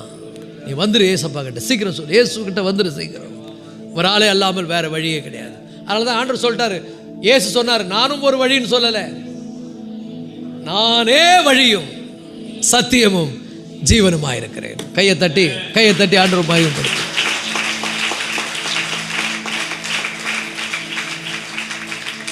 இவ்வளவும் கேட்டு வெறும் பலகாரம் முறுக்க சாப்பிட்டு வீட்டில் தூங்காத, போய் இந்த நற்செய்தியை உலகத்துக்கு சொல்லு. எல்லாருக்கும் கேட்க கொடுத்து சொல்லு, இந்த கேட்க விட வேல்யூ ஒன்று இருக்குதுங்கன்னு சொல்லு. அல்லேலூயா. இன்னைக்கு என்ன தெரியுமா, இன்னைக்கு மாட்டுக்கொட்டாயில் பிறந்தார் என்பதை விட அவர் ஏன் பிறந்தார்னு உங்களுக்கு சொல்றேன்னு சொல்லுங்க. அவர் பிறந்ததே நம்மை பாவத்திலிருந்து, சாபத்திலிருந்து, மரணத்திலிருந்து, நரகத்திலிருந்து, பிசாசின் வல்லமையிலிருந்து விடுதலையாக்கும்படியாக மனுஷகுமாரன் வெளிப்பட்டார். ஹல்லேலூயா, ஹல்லேலூயா. இதெல்லாம் நம்ம தெரிஞ்சுக்காம புது சட்டை போட்டுன்னு வந்துக்கிறேன், நல்லா ட்ரெஸ் பண்ணணும், ஃப்ரெஷ்ஷாக வந்துக்கிறேன், அழகாக வந்துக்கிறேன். ரட்சிப்பு தான் உள்ள அழகை கொடுக்கும். இயேசு உள்ளே வந்துட்டால்னா நீ ரொம்ப உள்ளேயும் அழகாயிடுவேன். சொல்லுங்கள், ரட்சிப்பு. இயேசு உள்ளே வந்துட்டாரு, மேலே மட்டும் அழகு இல்லை, அழகு, உள்ளழகு, உள்ளான அழகு. உள்ளத்தில் அழகானவர்களே அழகானவர்கள். ஒரு ஆமென் சொல்லுங்க. பக்கத்தில் பார்த்து சொல்லுங்க, உள்ளத்தில் அழகாயிடணும். ஏசப்பா உள்ள வந்துட்டாரு, இருள் நிறைந்த உன்னுடைய இருதயம் வெளிச்சமாய் மாறிவிடும். உன் இருதயம் அப்படியே பிரகாசமாயிடும். ஒரு ஆமென் சொல்லுவோமா? அப்ப நல்லா புரிந்து கொள்ளுங்கள், யார் வந்தாங்க என்பதை பற்றி தான் அதனுடைய மேன்மையே, அதனுடைய உயர்வே. கலாத்தியர் 3 நிறைய விஷயம், அதுக்கு முன்னால் ஒரு காரியத்தை நான் சொல்றேன். எபிரேயர் 2:3 எபிரேயர் 2:3 அவர்களுக்குள்ளே நாம எல்லாரும் எபிரேயர் 2:3 முதலாவது, நல்லா கவனிங்கம்மா, ரொம்ப முக்கியமான வசனம் இது. 3-4 2 வசனம் படிக்க போறோம். முதலாவது கர்த்தர் மூலமாய் அறிவிக்கப்பட்டு பின்பு அவரிடத்தில் கேட்டவர்களாலே நமக்கு உறுதியாக்கப்பட்டதும் அடையாளங்களினாலும். நல்லா புரிஞ்சுங்க, இந்த ரட்சிப்பை தேவன் எவ்வளவு மேன்மைப்படுத்துகிறார், வந்தவர் எவ்வளவு பெரியவர். இந்த ரட்சிப்பு யார் மூலம் வந்தது என்பதை விட வந்தவர் எவ்வளவு பெரியவர். தேவாதி தேவனே வந்திருக்கிறார் என்று சொன்னால், இது எப்படி இந்த தேவாதி தேவன் வந்த இந்த செயல் நடந்ததுன்னா, முதலாவது கர்த்தர் மூலமாய் அறிவிக்கப்பட்டு, ஆண்டவரே பிதாவே சொல்லிட்டார். இயேசு வந்தது ஒரு விபத்தல்ல, இயேசு உலகத்தில் பிறந்தது தற்செயலாக நடந்ததல்ல. இயேசு ஒருத்தர் பிறந்தாருங்க, அவரை வச்சு கட்டுக்கதை எழுதிட்டாங்கன்னு சொல்றாங்களே, அப்படி கிடையாது. இதனால தான் பைபிள் ரொம்ப தெளிவாக கோடிட்டு காமிது. முதலாவது கர்த்தர் மூலமாய் அறிவிக்கப்பட்டு. எங்க அறிவிச்சார் முதலாவது தெரியுமா உங்களுக்கு? ஆதியாகமம் 3ஆம் அதிகாரத்தில் 15ஆம் வசனத்தில், பாவத்தில் மனிதன் விழுந்த உடனே சொல்லிட்டாரு, உன் வித்துக்கும் அவர் வித்துக்கும் அவள் வித்துக்கும் பகை உண்டாக்குவேன், நீ அவருடைய குதிகாலை கடிப்பாய், அவர் உன் தலையை நசுக்குவார். முதலாவது கர்த்தர் மூலமாய் அறிவிக்கப்பட்டது. ஏசப்பா பிறப்பு எதர்ச்சையா நடந்ததல்ல, முதலாவது தேவனே இதை சொன்னார். ஃபர்ஸ்ட் சொன்னார். பக்கத்தில் பார்த்து சொல்லுங்க, மனுஷன் பாவத்தில் விழுந்த உடனே பிராமிஸ் பண்ணிட்டார். Is a promised child. பக்கத்தில் பார்த்து சொல்லுங்க, இயேசு கிறிஸ்து வாக்குத்தத்தம் பண்ணப்பட்டவர். கை இருந்தா தட்டு. Is a promised child. நீ நானும் பிறந்த மாதிரி டப்புன்னு வந்து பிறந்தில்லை, நம்மளே ஒரு பிளானோட தான் ஆண்டவர் அனுப்பியிருக்காரு, அது வேற. அப்போ தேவகுமாரன் வந்தாருன்னா அது எவ்வளோ பெரிய பிளான் பாருங்க, ப்ரீ பிளான், பயங்கர பிளான் அது. அப்போ எப்படி வந்தாருன்னு சொல்லுது, முதலாவது தேவனே சொல்லிட்டாருப்பான்றார். எங்க சொன்னாரு? ஆதியாகமத்தில் மனுஷன் பாவத்தில் விழுந்த உடனே, விழுந்துட்டியா எல்லாத்தையும் இழந்துட்டேன். இன்னும் கூட ஆழமா சொல்றேன் பாருங்க, பாவம் செய்து ஆதாம் இழந்ததை விட இயேசு கிறிஸ்து சிலுவையிலே மரித்து ரத்தம் சிந்து நமக்கு அருளின மீட்பு அதை விட மிகவும் மேன்மை மிக்கது. பாவம் செய்து இவன் இழந்ததை விட இயேசு வந்து மீட்டார் பாருங்க, அது ரொம்ப பெருசுங்க. எவ்வளோ காரியத்தை கொடுத்துட்டார், பரலோகத்தை நம்ம கொடுத்துட்டார், நம்ம பரலோகத்துக்கு சொந்தக்காரங்க, அவ்வளோ மேன்மையை கொடுத்திருக்கிறார். அதனால தான் சொல்லப்படுகிறது, இது சாதாரணமானதல்ல, இது ப்ரீ பிளான். காலங்கள் நிறைவேறும் போது விளங்கும் நேமத்தின்படி தேவன் தமது ஆதீனத்தில் வைத்திருக்கிற காலங்களையும் திட்டங்களையும் அறிகிறது. உங்களுக்கு அடுத்ததல்ல, அவருடைய அனாதி தீர்மானத்தின்படி பல பிளான். எப்ப சொன்னாரு? ஆதியாகமத்தில் சொல்லிட்டாரு, முதலாவது கர்த்தர் மூலம் அறிவிக்கப்பட்டு. முதல் இதை சொன்னது யாரு? இயேசு வருவார் என்று. யாருங்க வருவார்னு சொன்னது? பிதாவாகிய தேவன் சொல்லிட்டார், வருவார் கண்டிப்பா. ஒன்று கவலைப்படாத, நீ இழந்ததெல்லாம் மட்டும் இல்லை, அதுக்கும் மேல ஆசீர்வாதம் அவர் கூட வருது, அதையும் மீட்க போறாரு.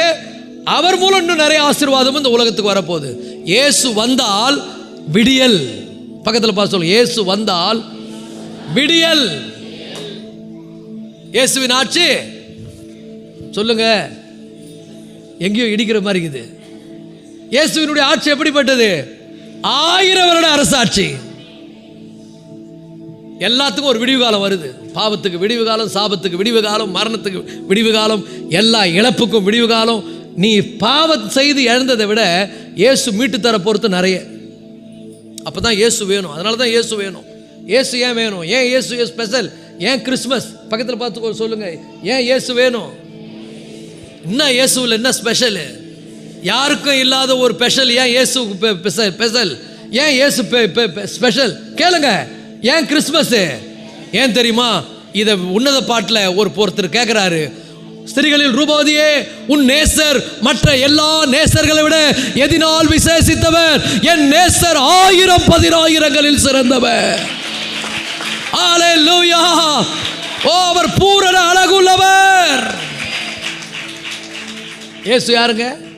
பூரண அழகுள்ளவர், 1000 சிறந்தவர். இப்படிப்பட்ட இயேசுவை நீ மிஸ் பண்ண, உனக்கு பயங்கர சாபத்தில் இருப்ப. ரொம்ப வாழ்க்கை மோசமான நிலைக்கு போயிடும். இப்போ ஜாலியாக இருக்கிற மாதிரி இருக்கும், அப்புறம் ரொம்ப காலியாயிடுவேன். பக்கத்தில் பார்த்து சொல்லுங்க, இப்படிப்பட்ட இயேசுவை விடலாமா நீ? ஹல்லேலூயா! இவர் ப்ராமிஸ் பண்ணப்பட்டிருக்கிறார். ஏற்கனவே திட்டமிடப்பட்டார், பிதாவினால் அறிவிக்கப்பட்டார். முதலாவது கர்த்தர் மூலமாக அறிவிக்கப்பட்டு, பின்பு அவரிடத்தில் கேட்டவர்களாலே நமக்கு உறுதியாக்கப்பட்டதும். தீர்க்கதரிசிகள்லாம் சொல்லிட்டு வந்தாங்க, நமக்கு ஒரு பாலகன் பிறப்பார், நமக்கு ஒரு குமாரன் கொடுக்கப்பட்டார், கர்த்தத்துவம் ஒரு தோளின் மேல் இருக்கும், எல்லாம் சொல்லிட்டாங்க. வரப்போறார். பின்பு அவரிடத்தில் கேள்விப்பட்டவர்களாலே அறிவிக்கப்பட்டது. முதல்ல தேவனே சொன்னார், அவர் வாயை திறந்து. ரெண்டாவது அவரிடத்தில் கேள்விப்பட்டவங்க சொன்னாங்க. இப்படி சொல்லிட்டு சொல்றாரு, அடுத்த வசனம் கவனிங்க, அடையாளங்களினாலும். அது மட்டும் இல்லைங்க, சொன்னது மட்டும் இல்லைங்க, அடையாளங்களினாலும். இயேசு வரும்போது அடையாளங்கள் நடந்தது. என்றுக்கும் என்னைக்கும் இல்லாத ஒரு ஆச்சரியம். வானத்திலிருந்து தேவதூதர்கள் இறங்கி வந்துட்டாங்க. தேவதூதர்களாம் வந்து ஆர்ப்பரிக்கிறாங்க. ஒரு நட்சத்திரம் ஒன்று வித்தியாசமா வருது, அடையாளங்களினாலும். ஒரு ஆமென் சொல்லுங்க. அதுக்கப்புறம் பாருங்க, அடையாளங்களினாலும் அற்புதங்களினாலும். எத்தனை அற்புதங்கள் இயேசு செய்தார்! ஒன்றா ரெண்டா?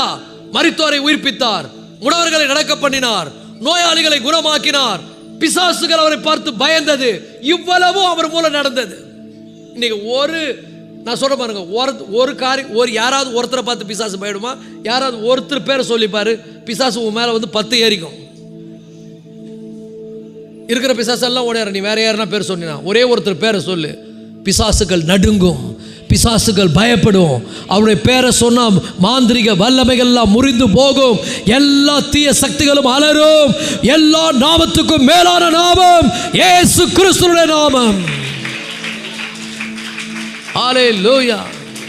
உன் சாபம் மாறும், உன் துக்கம் மாறும், உன் கண்ணீர் மாறும். ஆனா உண்மையா நம்பணும் அவரை. சும்மா ஊருக்கா மாதிரி வச்சு கூடாது இயேசுவை. சில பேருக்கு எதனா பிரச்சனை வந்தா மட்டும்தான் இயேசு.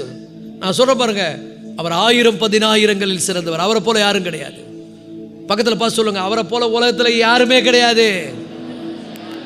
இன்னும் நான் ரொம்ப விளக்கமா தெளிவா சொல்றேன், எந்த தேவனும் இந்த உலகத்தில் கிடையாதுங்க அவரை விட. நம்ம ஆளுங்க தமிழரே சொல்லிட்டான், ஒன்றே குலம் என்று பாடு, ஒருவனே தேவன் என்று போற்று, பாவம் என்கிற கல்லறைக்கு பல வழி, ஆனால் தன்னையே இந்த உலகத்துக்கு தர்மமாய் கொடுத்த தர்ம தேவன் இயேசு கிறிஸ்துவின் கோவிலுக்கு ஒரே வழி, பரலோகத்துக்கு ஒரே வழி, அவர் இயேசு கிறிஸ்து. போ பக்கத்தில் பார்த்து சொல்லு, கிறிஸ்துமஸ் என்பது புது சட்டை போடுறது இல்லை, பலகாரம் சாப்பிடுறது இல்லை, வருஷத்துக்கு ஒரு முறை கிறிஸ்துமஸுக்கு வந்து ட்ரெஸ் பண்ணிட்டு வருது இல்லை. இயேசுவை உள்ளே இரட்சகராய் ஏற்றுக்கொள்வது சடங்கு அல்ல, சம்பிரதாயம் அல்ல, ஏதோ ஒரு கடமைக்கு அல்ல, அவரை உன்னுடைய உள்ளத்திலே அங்கீகரித்துக் கொள்வது. ஒரு ஆமென் சொல்லுங்க. ஹல்லேலூயா! சோ அடையாளங்களினாலும் அற்புதங்களினாலும் பலவிதமான பலத்த செய்கைகளினாலும் தம்முடைய சித்தத்தின்படி பகிர்ந்து கொடுத்த பரிசுத்த ஆவியின் வரங்களினாலும் தேவன் தாமே சாட்சி கொடுத்து வருகிறதுமான இவ்வளவு பெரிதான ரட்சிப்பு. ரட்சிப்பு எவ்வளவு பெருசுங்க, அளவிட முடியாதுங்க, பெரிய மேன்மைங்க. இவ்வளவு பெரிதான ரட்சிப்பை குறித்து நாம் கவலையற்று இருப்போமானால் தண்டனைக்கு எப்படி தப்பித்துக் கொள்ளும். ரட்சிப்பே எனக்கு தேவையில்லைங்க. இப்ப தற்காலிக வாழ்க்கை நல்லாகுதா, நான் ஜாலியா இருக்க போறேன்னு போனேன்னா நீ எவ்வளவு ஒரு கொடூரமான நிலைக்கு போறன்றத கற்பனை பண்ணிப்பார். பக்கத்தில் பார்த்து சொல்லுங்க, மண்ணுக்காக மாணிக்கத்தை விட்டு விடாது. இந்த உலக அற்ப வாழ்க்கைக்காக, அற்ப சந்தோஷத்துக்காக பரலோக மேன்மையை இழந்து விடாது, பரலோக ரட்சிப்பை இழந்து விடாது. கிறிஸ்துமஸ் என்பது என்ன தெரியுமா? ஏதோ இயேசு வந்தார், மாட்டுக்கொட்டாயில் பிறந்தார், 4 பேர் வந்தாங்க, மேய்ப்பர்கள் வந்தாங்க, சாஸ்திரிகள் வந்தாங்க, இதை கொடுத்தாங்க அதை கொடுத்தாங்க இல்லைங்க. அவர் ஏன் வந்தார்ன்றதுல தாங்க விஷயமே. ஏன் வந்தார் தெரியுமா? உன்னையும் என்னையும் பாவத்திலிருந்து, சாபத்திலிருந்து, பிசாசுடைய வல்லமையிலிருந்து, மரணத்திலிருந்து, நரகத்திலிருந்து நம்மை விடுவிக்கும்படிக்கு மனுஷகுமாரன் இந்த உலகத்துக்கு வந்தார். அவர் மேன்மை உள்ளவர். அவர் வரணும்னு அவசியமே இல்லை. சும்மா அனுப்பிட்டு இருக்கலாம். யாரோ ஒரு தேவதூதனை போயிட்டு அந்த வேலையை முடிச்சுட்டு இருக்கலாம். அப்படி ஒரு தேவதூதன் வந்தால் இதனுடைய மேன்மை பெருசு கிடையாது. தேவதூதன் செய்ய முடியாது. இவர் மட்டும்தான். அதனால தான் முன்னாடியே ப்ராமிஸ் பண்ணிட்டார், இவரே வருவார், இவரே வருவார், இவர் தான் இதுக்கு சூட்டபிளான ஆளு, இதுக்கான ஒரு டைமை நான் குறித்திருக்கிறேன், கரெக்டாக அந்த நேரத்தில் வருவார். இது ரட்சிப்பு என்பது அவ்வளவு மேன்மை மிக்கது. தீர்க்கதரிசிகள் எவ்வளோ அழகாக சொல்லியிருக்காங்க தெரியுமா? ஒவ்வொன்றும் வாசித்தீங்கன்னா அவ்வளோ வியப்பாக இருக்கும். 1 பேதுரு 1 அதிகாரம் 20 வசனம்.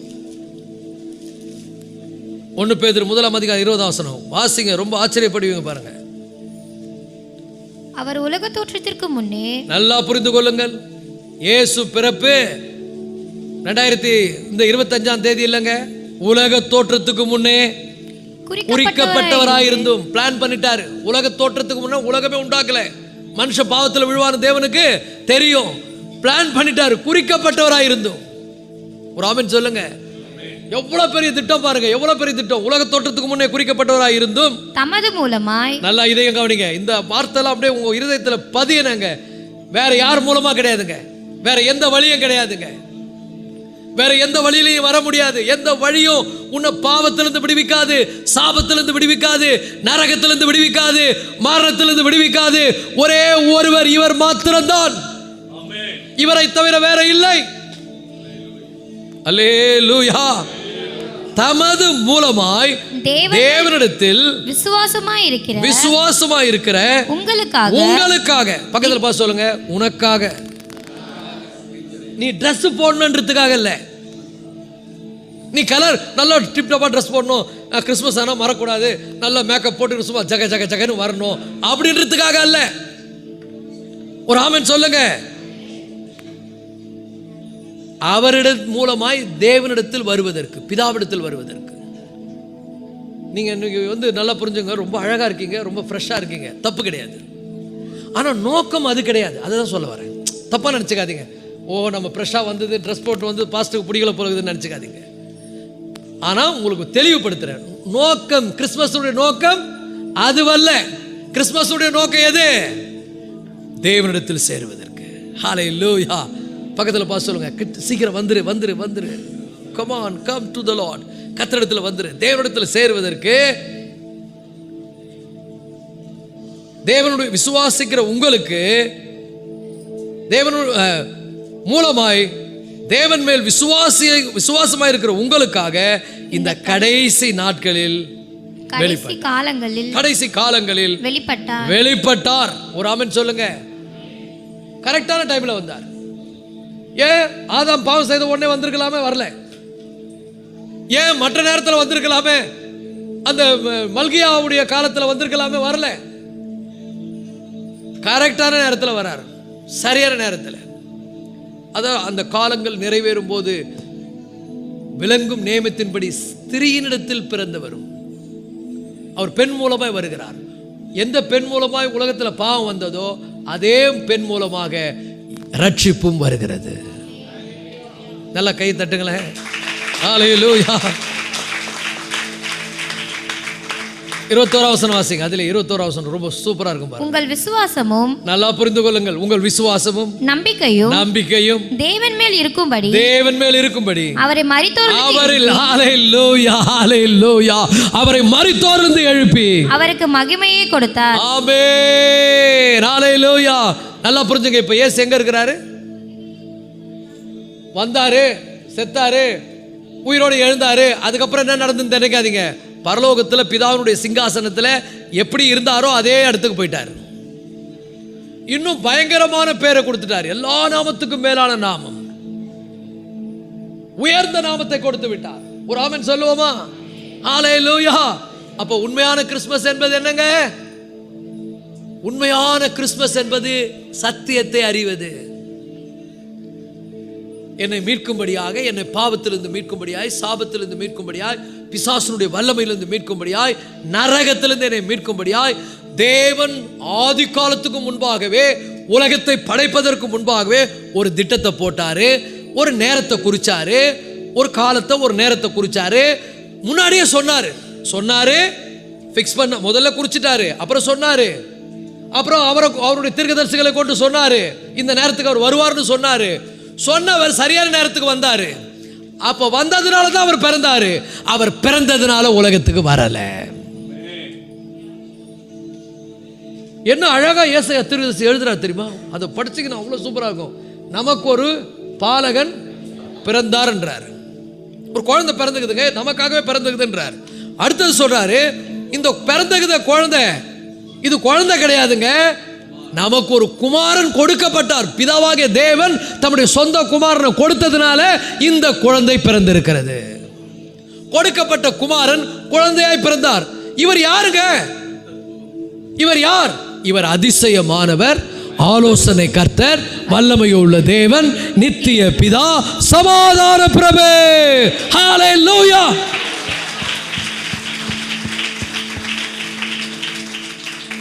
இதான் உண்மையான கிறிஸ்மஸ். உண்மையான கிறிஸ்மஸ் என்னது? இதை புரிந்து கொள்வது,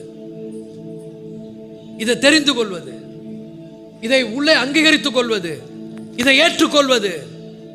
ஒரு ஆமென் சொல்லுவோமா? அப்ப நல்லா புரிந்து கொள்ளுங்கள். தேவகுமாரன், தேவாதி தேவனே இதற்கு தன்னை என்ன பண்றாரு? கிரயமா கொடுக்கிறார். வில்லிங்கா தன்னார்வத்தோடு வருகிறார். தன்னார்வத்தோடு இந்த பூமிக்கு வராரு. பிதாவாகிய தேவன் கட்டாயப்படுத்தி அனுப்பல. நான் போறேன், நான் என் பிள்ளைகளுக்காக நான் போறேன். நீங்க ஆச்சரியப்படுவீங்க இந்த காரியங்கள்லாம். நீங்க சில நேரங்களில் நான் உட்காந்து யோசிப்பேன், அவ்வளோ ஆச்சரியமா இருக்கும். ஒரு ஃபுட்பால் எடுத்துங்க, அந்த ஃபுட்பாலில் எவ்வளோ கடுகு போடலாம் கற்பனை பண்ணுங்க. அந்த கடுகு அப்படியே கீழே கொட்டுங்க, எவ்வளோ கடுகு. நான் சொல்றது சும்மா குறைவு. அந்த அளவுக்கு உலகம், பிரபஞ்சம் பெருசு. கோள்கள் அப்படி தொங்கி நிற்குது. அதில் ஒரு கடுகு தான் இந்த உலகம். அந்த கடுகுக்குள்ளே நம்ம எம்தான் இருப்போம் பாருங்க. நம்ம ஒன்றுமே கிடையாது. ஆனால் நம்ம மேலே அன்பு வச்சு நம்மளை நேசித்து நம்ம அவருடைய ராஜ்யத்துக்கு கொண்டு போகிறதுக்கு இந்த பூமிக்கு அவர் மனிதனாக நம்ம போல வந்திருப்பாரானால் அவர் எவ்வளவு அற்புதமானவர், எவ்வளவு அதிசயமானவர். ஹல்லேலூயா. இதெல்லாம் புரிஞ்சுக்குங்க தயவு செய்து. சும்மா அப்படியே மக்கா இருக்காதீங்க. தயவு செய்து சொல்றேன், புரிந்து கொண்டு ஆண்டவர் ரொம்ப நேசிங்க. அப்பாவுக்காக வாழுங்க. உலகம் பெருசு இது கிடையாதுங்க, அவர் தாங்க பெருசு. அவருக்காக வாழ்வது தாங்க வாழ்க்கை. அதுக்கு தாங்க இவ்வளோ கத்தி கத்தி பேசுறேன். இதை புரிந்து கொள்ளுங்கள். அவருக்காக உங்களை அர்ப்பணியுங்கள். எதுவாக இருந்தாலும் அவர்கிட்ட போய் சொல்லுங்க. அவர் தாங்க வழி, அவர் தாங்க சத்தியம், அவர் தாங்க ஜீவன். சும்மா கொஞ்ச கால வாழ்க்கைக்காக நித்தியத்தை இழந்துடாதீங்க. உங்களுக்குள்ள இருக்கக்கூடிய ஆவி ஆத்மா விலையேறப்பட்டது. அது எவ்வளவு வேல்யூவா இருந்தா அவரே இந்த பூமிக்கு வந்திருப்பார் பாருங்க. என்ன அற்புதமான தேவன் தெரியுமா? சும்மா காலையில் அப்படி வெளியே போய் பாருங்க. இந்த பனி மூட்டமும் இந்த குளிர்ச்சியும் எவ்வளவு அழகா உண்டாக்கி இருக்காரு. ஒவ்வொன்றையும் அவ்வளவு அற்புதமா நடத்துறாரு. என்ன அற்புதமா நமக்கு அறிவை கொடுத்து, சிந்தையை கொடுத்து, அவரை அறிகிற அறிவை கொடுத்து, நம்மை ரட்சித்து, நம்மை மீட்டு, உலகத்தில் எவ்வளவு பேர் மீட்கப்படாம இருக்கிறாங்களே அவங்களுக்கெல்லாம் இந்த செய்தியை கொண்டு போனாங்க. நம்ம இந்த செய்தியை சொல்றதுக்காக கேக் கொடுக்கணும். கேக்கு கொடுக்கறதுக்காக நம்ம போகக்கூடாது. கேக்கே ஒரு கருவியை பயன்படுத்தி ஆக ரட்சிப்பை அவர்களுக்கு சொல்ல வேண்டும். ஒரு ஆமென் சொல்லுங்க. ஹல்லேலூயா. வேற வேற வேற வேற வழியே கிடையாதுங்க. 10 பாயிண்ட் பேசலான்னு வந்த 2 பாயிண்ட் தான் பேசியிருக்கிறேன். இன்னும் மீதி 8 பாயிண்ட் இருக்குது. பேசலாமா? நீங்க எப்படி ஆயத்தமா இருக்கீங்களா? ஒரு ஆமென் சொல்லுங்க. ஆனால் தொடர்ந்து எனக்கு ரொம்ப ஆசை ஆண்டவரை பற்றி பேசுகிறேன்னா அதுக்காக தான் நம்ம பிறந்தே இருக்கிறோம். அதுதான் நம்ம செய்ய போகிறோம். நம்மளை பற்றி பேசுறதுக்கு இங்கே ஒன்றும் இல்லை. ஒரு ஆமென் சொல்லுங்க. ஹல்லேலூயா. ஒரே ஒரு காரியத்தை ரொம்ப சீக்கிரமாக சொல்லி முடிச்சிடறேன். ஏன்னா அது சொல்லாமல் இருக்க முடியாது. இன்னும் கீழே ஒரு 7 பாயிண்ட் இருக்குது. இன்னொரு 3வது பாயிண்ட் மட்டும் சொல்லிடுறேன். அதான் நான் உங்களுக்கு அது முன்னாடியே சொன்னேன். இயேசு தாமாக முன் வந்து இந்த உலகத்துக்கு வந்தார். தன்னார்வத்தோடு வருகிறார், விருப்பத்தோடு வருகிறார். பிதாவினுடைய சித்தத்தை நிறைவேற்ற இதோ நான் வருகிறேன் என்று சொல்லி என்ன பண்றாரு? வருகிறார். அவருடைய அந்த நல்லா புரிந்து கொள்ளுங்கள். அவர் மனுஷ அவதாரம் எடுத்து இந்த பூமிக்கு வந்தது எதர்ச்சியாக நடந்ததல்ல. அல்லது பிதாவினுடைய கட்டாயத்தில் நடந்தது அல்ல, அவரே முன் வந்து இந்த உலகத்துக்கு வருகிறார். இதோ வருகிறேன். எபிரேயர்ல வாசிக்கிறோம், புஸ்தக சுருளில் என்னை குறித்து எழுதியிருக்கிறது. என்னை பற்றி நீங்கள் எழுதி வச்சிருக்கீங்க, நான் வருவேன்னு சொல்லி பிளான் பண்ணியிருக்கீங்க, நான் போகிறேன் அப்படின்னு சொல்லி தன்னார்வத்தோடு வருகிறார். இது எங்கே, இதை எப்படி ஏன் அன்று செய்கிறாருன்னா, உலகத்தில் இருக்கிற நம்ம எல்லாருமே கீழ்ப்படிதலை கற்றுக்கொள்ளணுன்றதுக்கு தான். இன்னைக்கு கீழ்ப்படிதலை இல்லை. ஒரு பிள்ளைங்க பெற்றோர் கீழ்ப்படுகிறது இல்லை, ஒரு எஜமானுக்கு வேலைக்காரர்கள் கீழ்ப்படுகிறது இல்லை, மேலே அதிகாரம் உள்ளவர்களுக்கு கீழே இருக்கிறவங்க கீழ்ப்படுகிறது இல்லை. ஆனால் தேவாதி தேவனோ பிதாவுக்கு சமமாக இருந்தவர் கீழ்ப்படிஞ்சு வரார், தன்னார்வத்தோடு வருகிறார். அப்போது ஒரு முன்னுதாரணமாக இயேசு இருக்கிறார். கீழ்ப்படிதலுக்கு முன்னுதாரணம் யார்? இயேசு. பிதாவிடத்தில் முரட்டு பிடிக்கலை. நான் ஏன் போனோம், வேறு ஆளே கிடையாதா, இவ்வளோ பெரிய வேலையை என்னால் செய்ய முடியுமா, யாருன்னா ஒரு ஆளை அனுப்பிவிடுங்க, அவங்க போய் சிலுவையில் சாகட்டும், நம்மளாம் என்ன பண்ணுவோம், ஆட்டை பலியிடுவோம், மாட்டை பலியிடுவோம், கோழியை பலியிடுவோம், நம்மளே பலியிடுவோமா? நீங்கள் யாராவது எனக்காக பலியாகும்னு சொன்னால் எத்தனை பேர் முன் வருவீங்க? நான் இந்த சர்ச்சு போதகர், இந்த போதகருக்காக நீங்கள் யாராவது இங்கே சாவீங்களா? சாவ மாட்டீங்க. சாவா நாங்கள் ஒரு விரலை கொடுப்பீங்களா? கொடுக்க மாட்டீங்க. ஆனால் நமக்காக தன்னுடைய உயிரை கொடுத்து நாசம் அப்படியே இந்த உலக மனிதனே தன்னை அலங்கோலப்படுத்த போகிறான், அவமானப்படுத்த போகிறான், படைத்த மனிதன் படைத்தவரை சீர்குலைக்க போகிறான்னும் போது இந்த வேலை ரொம்ப கஷ்டமான வேலை, நான் ஏன் போனோம் அப்படின்னு அவர் நிற்காம கீழ்ப்படிச்சார். பாருங்க, நம்ம ஒவ்வொருவருக்கும் தேவை கீழ்ப்படிதல். கீழ்ப்படிதலை கர்த்தர் கற்றுக் கொடுக்கிறார். கீழ்ப்படிதல் ரொம்ப அவசியம். அதனால தான் சொன்னார், நீ மேலே வரணும்னா முதல் கீழே போயிட்டார். தன்னை உயர்த்துகிறவனும் தன்னை தாழ்த்துகிறவனும். அப்போ நல்லா புரிஞ்சுங்க, இதெல்லாம் நம்ம கற்றுக்கணுங்க ஆண்டவர்கிட்ட இருந்து. கிறிஸ்மஸ் என்பது ட்ரெஸ் போடுறது இல்லைங்க, ஹம்பிள்னஸ், தாழ்மை. பக்கத்தில் பார்த்து சொல்லுங்க, தாழ்மை போட்டிருக்கிறியா? கண்மை போட்டிருக்கிற, வெண்மை பூசி இருக்கிற, உனக்குள்ளே தாழ்மை இருக்கிறதா, உண்மை இருக்கிறதா? இந்த மையெல்லாம் போடாம வெறும் இந்த மையை மட்டும் பூசின்னு வந்தா எப்படி? ஒரு ஆமென் சொல்லுங்க. அப்போ இயேசு தாழ்மையா இருக்கிறார். பைபிள் சொல்லுது அவர் பிதாவுக்கும் ஈக்குவல்னு சொல்லுது, சமமானவர். வாஸ்து பாருங்க, பிலிப்பியர் 2ஆம் அதிகாரம், இதை கண்டிப்பாக சொல்லி ஆகணும். பிலிப்பியர் 2:6-8. பிலிப்பியர் 2ஆம் அதிகாரம் 6-8. நல்லா புரிந்து கொள்ளுங்கள். அவர் தேவனாக இருந்தும் அவர் எப்படி இருந்தாரா? தேவனுக்கு சமம். ஒன்றும் இல்லைங்க, இங்கே வயசில் நம்ம எல்லாம் கொஞ்சம் கொஞ்சம் வித்தியாசமானவங்க. ஆனால் யாருன்னா கொஞ்சம் வயசு நானே சொன்ன சில பேர் கீழ்ப்படிய மாட்டேன்றாங்க, ஏமாத்துறாங்க. ஆனால் இயேசு பிதாவுக்கு சமமானவர்னு பைபிள் சொல்லுது. தேவனுக்கு சமமாக இருப்பதை கொள்ளையான பொருளாக எண்ணாமல். பக்கத்தில் பார்த்து சொல்லுங்க, கர்வமான எண்ணம் இருக்கக்கூடாது. அதுக்கு அப்பா தான் உதாரணம். அப்பாவுக்கு முன்னாடி இப்படி எப்படி வாழ்ந்து காமிச்சிருக்காரு பாருங்க. கிறிஸ்மஸ் என்றது என்ன தெரியுமா? அப்பா கிட்ட இருந்து கற்றுக்கணுங்க. வெறும் பலகாரம் கலகலா பிரியாணி சாப்பிட்டு படுக்கிறது இல்லைங்க, கற்றுக்கணும். அவர் என்ன பண்ணுறாரு? வில்லிங்னஸ், ஒபீடியன்ஸ், கீழ்ப்படிதல், தாழ்மை. அவர் தேவனுக்கு சமமாக இருப்பதை கொள்ளையாடின பொருளாக எண்ணாமல் தம்மை தாமே வெறுமையாக்கி. தம்மை தாமே, இந்த இதான் கஷ்டம். உங்களை நீங்க யாருக்காவது சப்மிட் பண்ணி பாருங்க, அர்ப்பணிச்சு பாருங்க, கீழ்ப்படிஞ்சு பாருங்க, அது கஷ்டம். நான் ஏன் கீழ்ப்படினோம், நான் யார் தெரியுமா அப்படின்னு பிதா தன்னுடைய குமாரனுக்கு சொல்லுகிறார். இத்தனைக்கும் சமமானவர், கொஞ்சம் கூட குறைவானவரே கிடையாது. பிதாவுக்கும் குமாரனுக்கும் நம்ம நினச்சிக்கிறோம் பிதானா பெரியவர், குமாரன்னா கம்மி, பரிசுத்தானா அது கம்மி. அப்படி கிடையாதுங்க, மூவரும் சமமானவர்கள். அதனால தான் ட்ரையாங்கிள் போடுவாங்க, எல்லா பகுதியும் ஒரே ஈக்குவலாக இருக்கும். ட்ரினிட்டி சிம்பிள், ட்ரையாங்கிள், சமமானவர். ஆனால் அவருக்குள்ள என்ன இல்லை சொல்லுங்க? கர்வம் இல்லை, பெருமை இல்லை, இன்னைக்கு ஒன்றுமே கிடையாது. என்ன ஆட்டம் ஆடுறாங்க தெரியுமா? அவங்க போகிறதும் வருத்தம், பார்க்குற பார்வையும். ஆனால் பிதாவாகிய தேவனுக்கு முன்பாக கிறிஸ்து அப்படி இல்லைங்க. அவர் எப்படி இருந்தார்?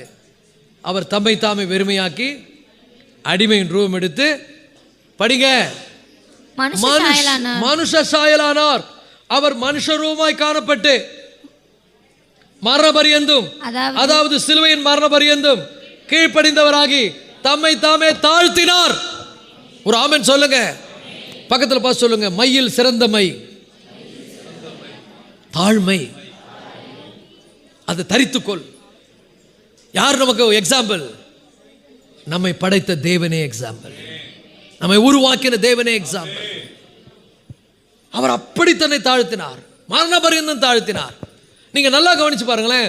உங்களுக்குள்ள இந்த தாழ்மை வந்துட்டேன்னா கண்டிப்பா அடுத்த மைய ஆண்டவர் உங்களுக்கு கொடுப்பாரு.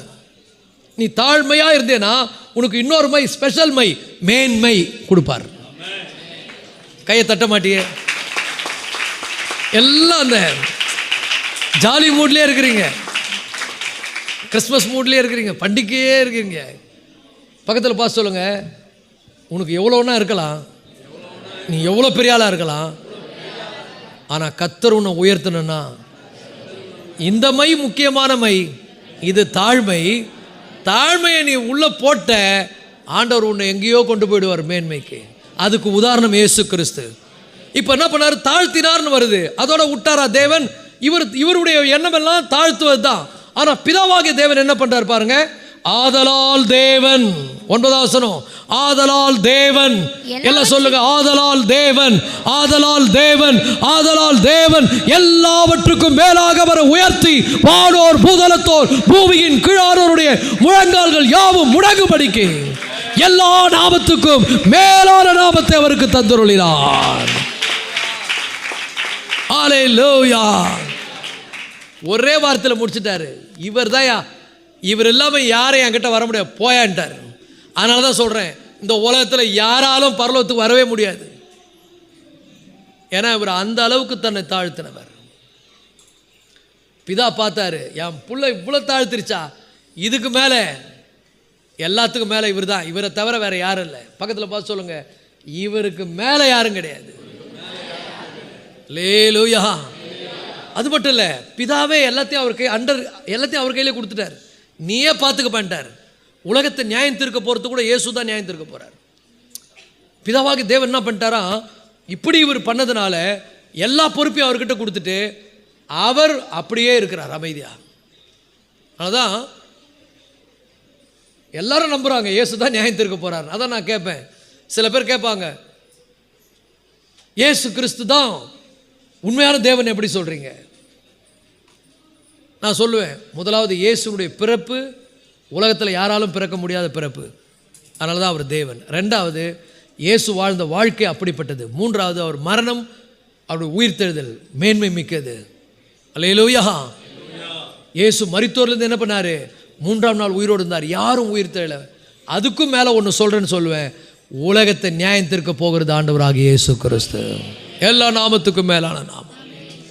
எல்லாத்தையும் அவர்கிட்ட கொடுத்துட்டார், நம்பி கொடுத்துட்டார். நான் சொல்கிறேன் பாருங்க, நம்ம சர்ச்சில் கூட தாழ்மையாக இருக்கிறவங்களை பார்த்தா நீயே எல்லாம் பண்ணுன்னு கொடுத்துட்டு போயிடலாம். இந்த பண்ணு, ஏன்னா நம்ம நம்புவோம் அவங்க கரெக்டாக பண்ணுவாங்க. தே ஆர் ஹம்பிள், ரொம்ப தாழ்மையாக இருப்பாங்க, ஒருபோதும் பெருமைப்பட மாட்டாங்க. ரொம்ப அப்போ எங்கே ஒரு அலுவலகத்தில் கூட பாருங்கள், ஒரு அதிகாரத்தில் கூட பாருங்கள். அப்போ பக்கத்தில் பார்த்து சொல்லுங்கள், இந்த மை இருந்தா அடுத்த மை உனக்கு கண்டிப்பாக கொடுப்பார் ஆண்டவர். தாழ்மை வந்துடுச்சு, நல்லா சொல்கிறேன் கேட்டுக்க. நீ தாழ்மையாக, உன் மைண்ட் செட்டே தாழ்மையாக இருக்கணும். பெருமைப்படக்கூடாது, ரொம்ப அகங்காரம் பண்ணக்கூடாது. அப்படி இது ஃபார்முலாங்க. இது எல்லாத்துக்கும் ஃபார்முலா. நீங்கள் பண்ணி பாருங்கள். நீங்கள் கூட யாராவது உங்களை சீனா கூட நீங்கள் கம்முன்னு போங்க, அடக்கமாக இருங்க, அப்படியே இருங்களேன்.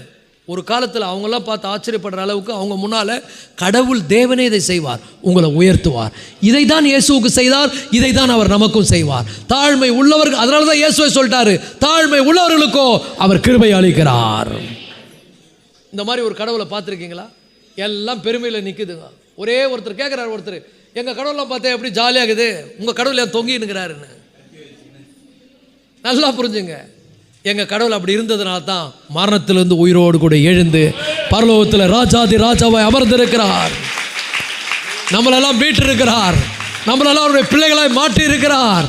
ஒரு ஆமென் சொல்லுங்க. இதை விட மேன்மை என்னங்க வேணும்? கற்றுக் கொடுத்துட்டு போய்கிறாருங்க.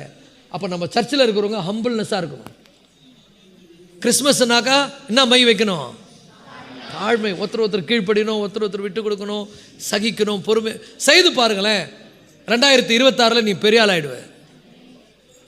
2026 இந்த மாதிரி கிறிஸ்மஸ் வரும்போது நீ சொல்லுவேன், அன்னைக்கு நீங்கள் சொல்லிக் கொடுத்த ஃபார்முலாவை ஃபாலோ பண்ண இன்னைக்கு பெரிய ஆள் ஆயிட்டேன்.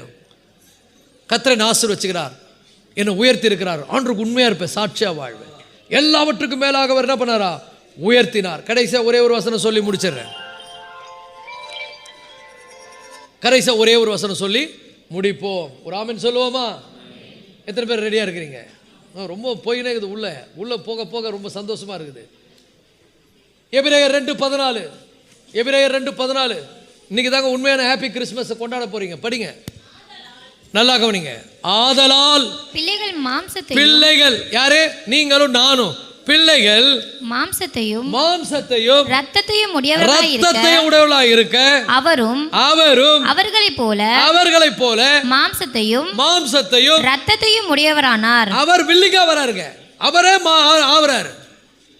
நானே மனுஷனா போறேன், தேவாதி தேவன், சாவாமை உள்ளவர், நித்தியத்தில் வாழ்கிறவர்.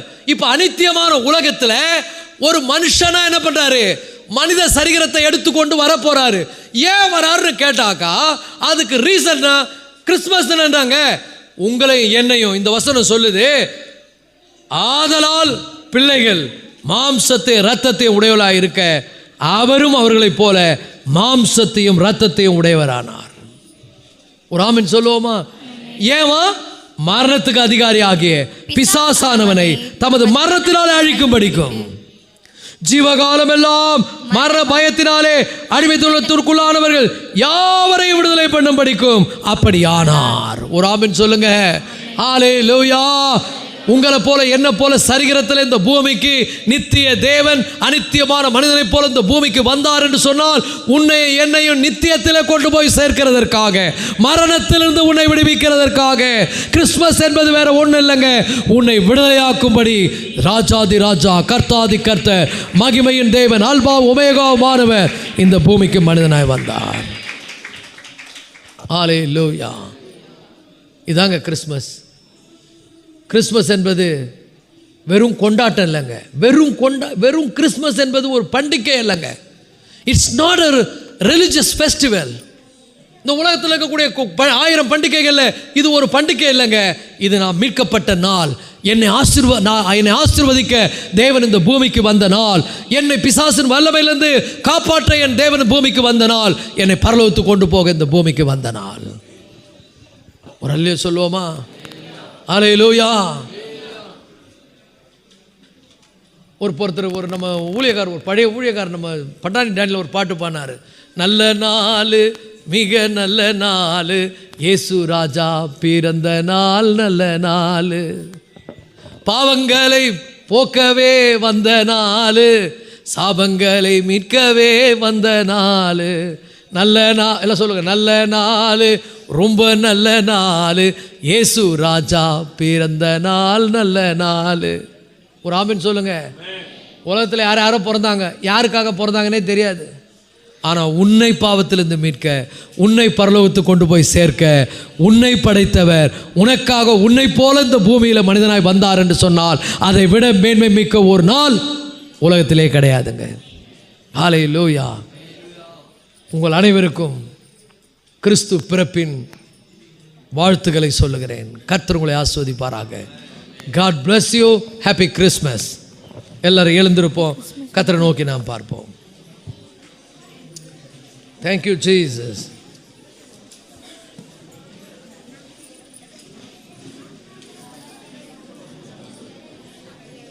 இந்த ஆராதனை முடிந்த பிறகு யாரெல்லாம் இயேசுப்பா சொல்லணுமோ எல்லாரும் அவங்கவுங்க கேப்பை போட்டுங்க, நல்லா ஹாப்பியாக என்ன பண்ணுங்க, சிவன் பார்க் ஆப்போசிட் வந்துடுங்க, ஒரு கலக்குவோம். ஒரு ஆமீன் சொல்லுவோமா? எல்லாரும் உங்களுக்கு டீ இருக்குது, கேக் இருக்குது, எல்லாம் வாங்கி பொறுமையாக சாப்பிட்டே போவோம். ஒன்றும் அவசரப்படாதீங்க. ஆனால் சொன்னதை மறந்துடாதீங்க. இந்த செய்தியை அடிக்கடி என்ன பண்ணுங்க, யூடியூப்பில் வரும், கேளுங்க. You will be blessed. கர்த்தரை ஆசீர்வதிப்பாராக. எல்லாரும் கண்களை மூடி ஆண்டவரை மயப்படுத்த போகிறோம். தகப்பனே, உம்மை ஸ்தோத்திரிக்கிறோம். நீர் அற்புதமானவர், அதிசயமானவர். எங்கள் மேலே எவ்வளவு அன்பு வைத்து எங்களை நேசித்து இந்த பூமியில் மனிதனாய் வந்து எங்களுக்காக சிலுவையில் உம்முடைய ஜீவனை தந்து இரத்தத்தை சிந்தி பாவத்தின் வல்லமையிலிருந்து எங்களை மீட்டீரே. உமக்கு நன்றி ஆண்டவரே. ஹல்லேலூயா. எல்லா ஆண்டவருக்கும் நன்றி சொல்லுங்க. இந்த அற்புதமான நாளில் எவ்வளோ அற்புதம் பாருங்கள், எவ்வளோ அற்புதம் பாருங்கள். நியாயப்பிரமாணத்துக்கு கீழானவர்களை மீட்டுக்கொள்ளும்படி தேவன் தமது குமாரனை அனுப்பினார். தேவன் தமது குமாரனை அனுப்பினார். நமக்கு ஒரு பாலகன் பிறந்தார், நமக்கு ஒரு குமாரன் கொடுக்கப்பட்டார். கர்த்தத்துவம் அவர் தோளின் மேல் இருக்கும். அவருடைய நாமம் அதிசயமானவர், ஆலோசனை கர்த்தர், வல்லமையுள்ள தேவன், நித்திய பிதா, சமாதான பிரபு. ஹல்லேலூயா. ஸ்தோத்திரம், ஸ்தோத்திரம், ஸ்தோத்திரம், ஸ்தோத்திரம்.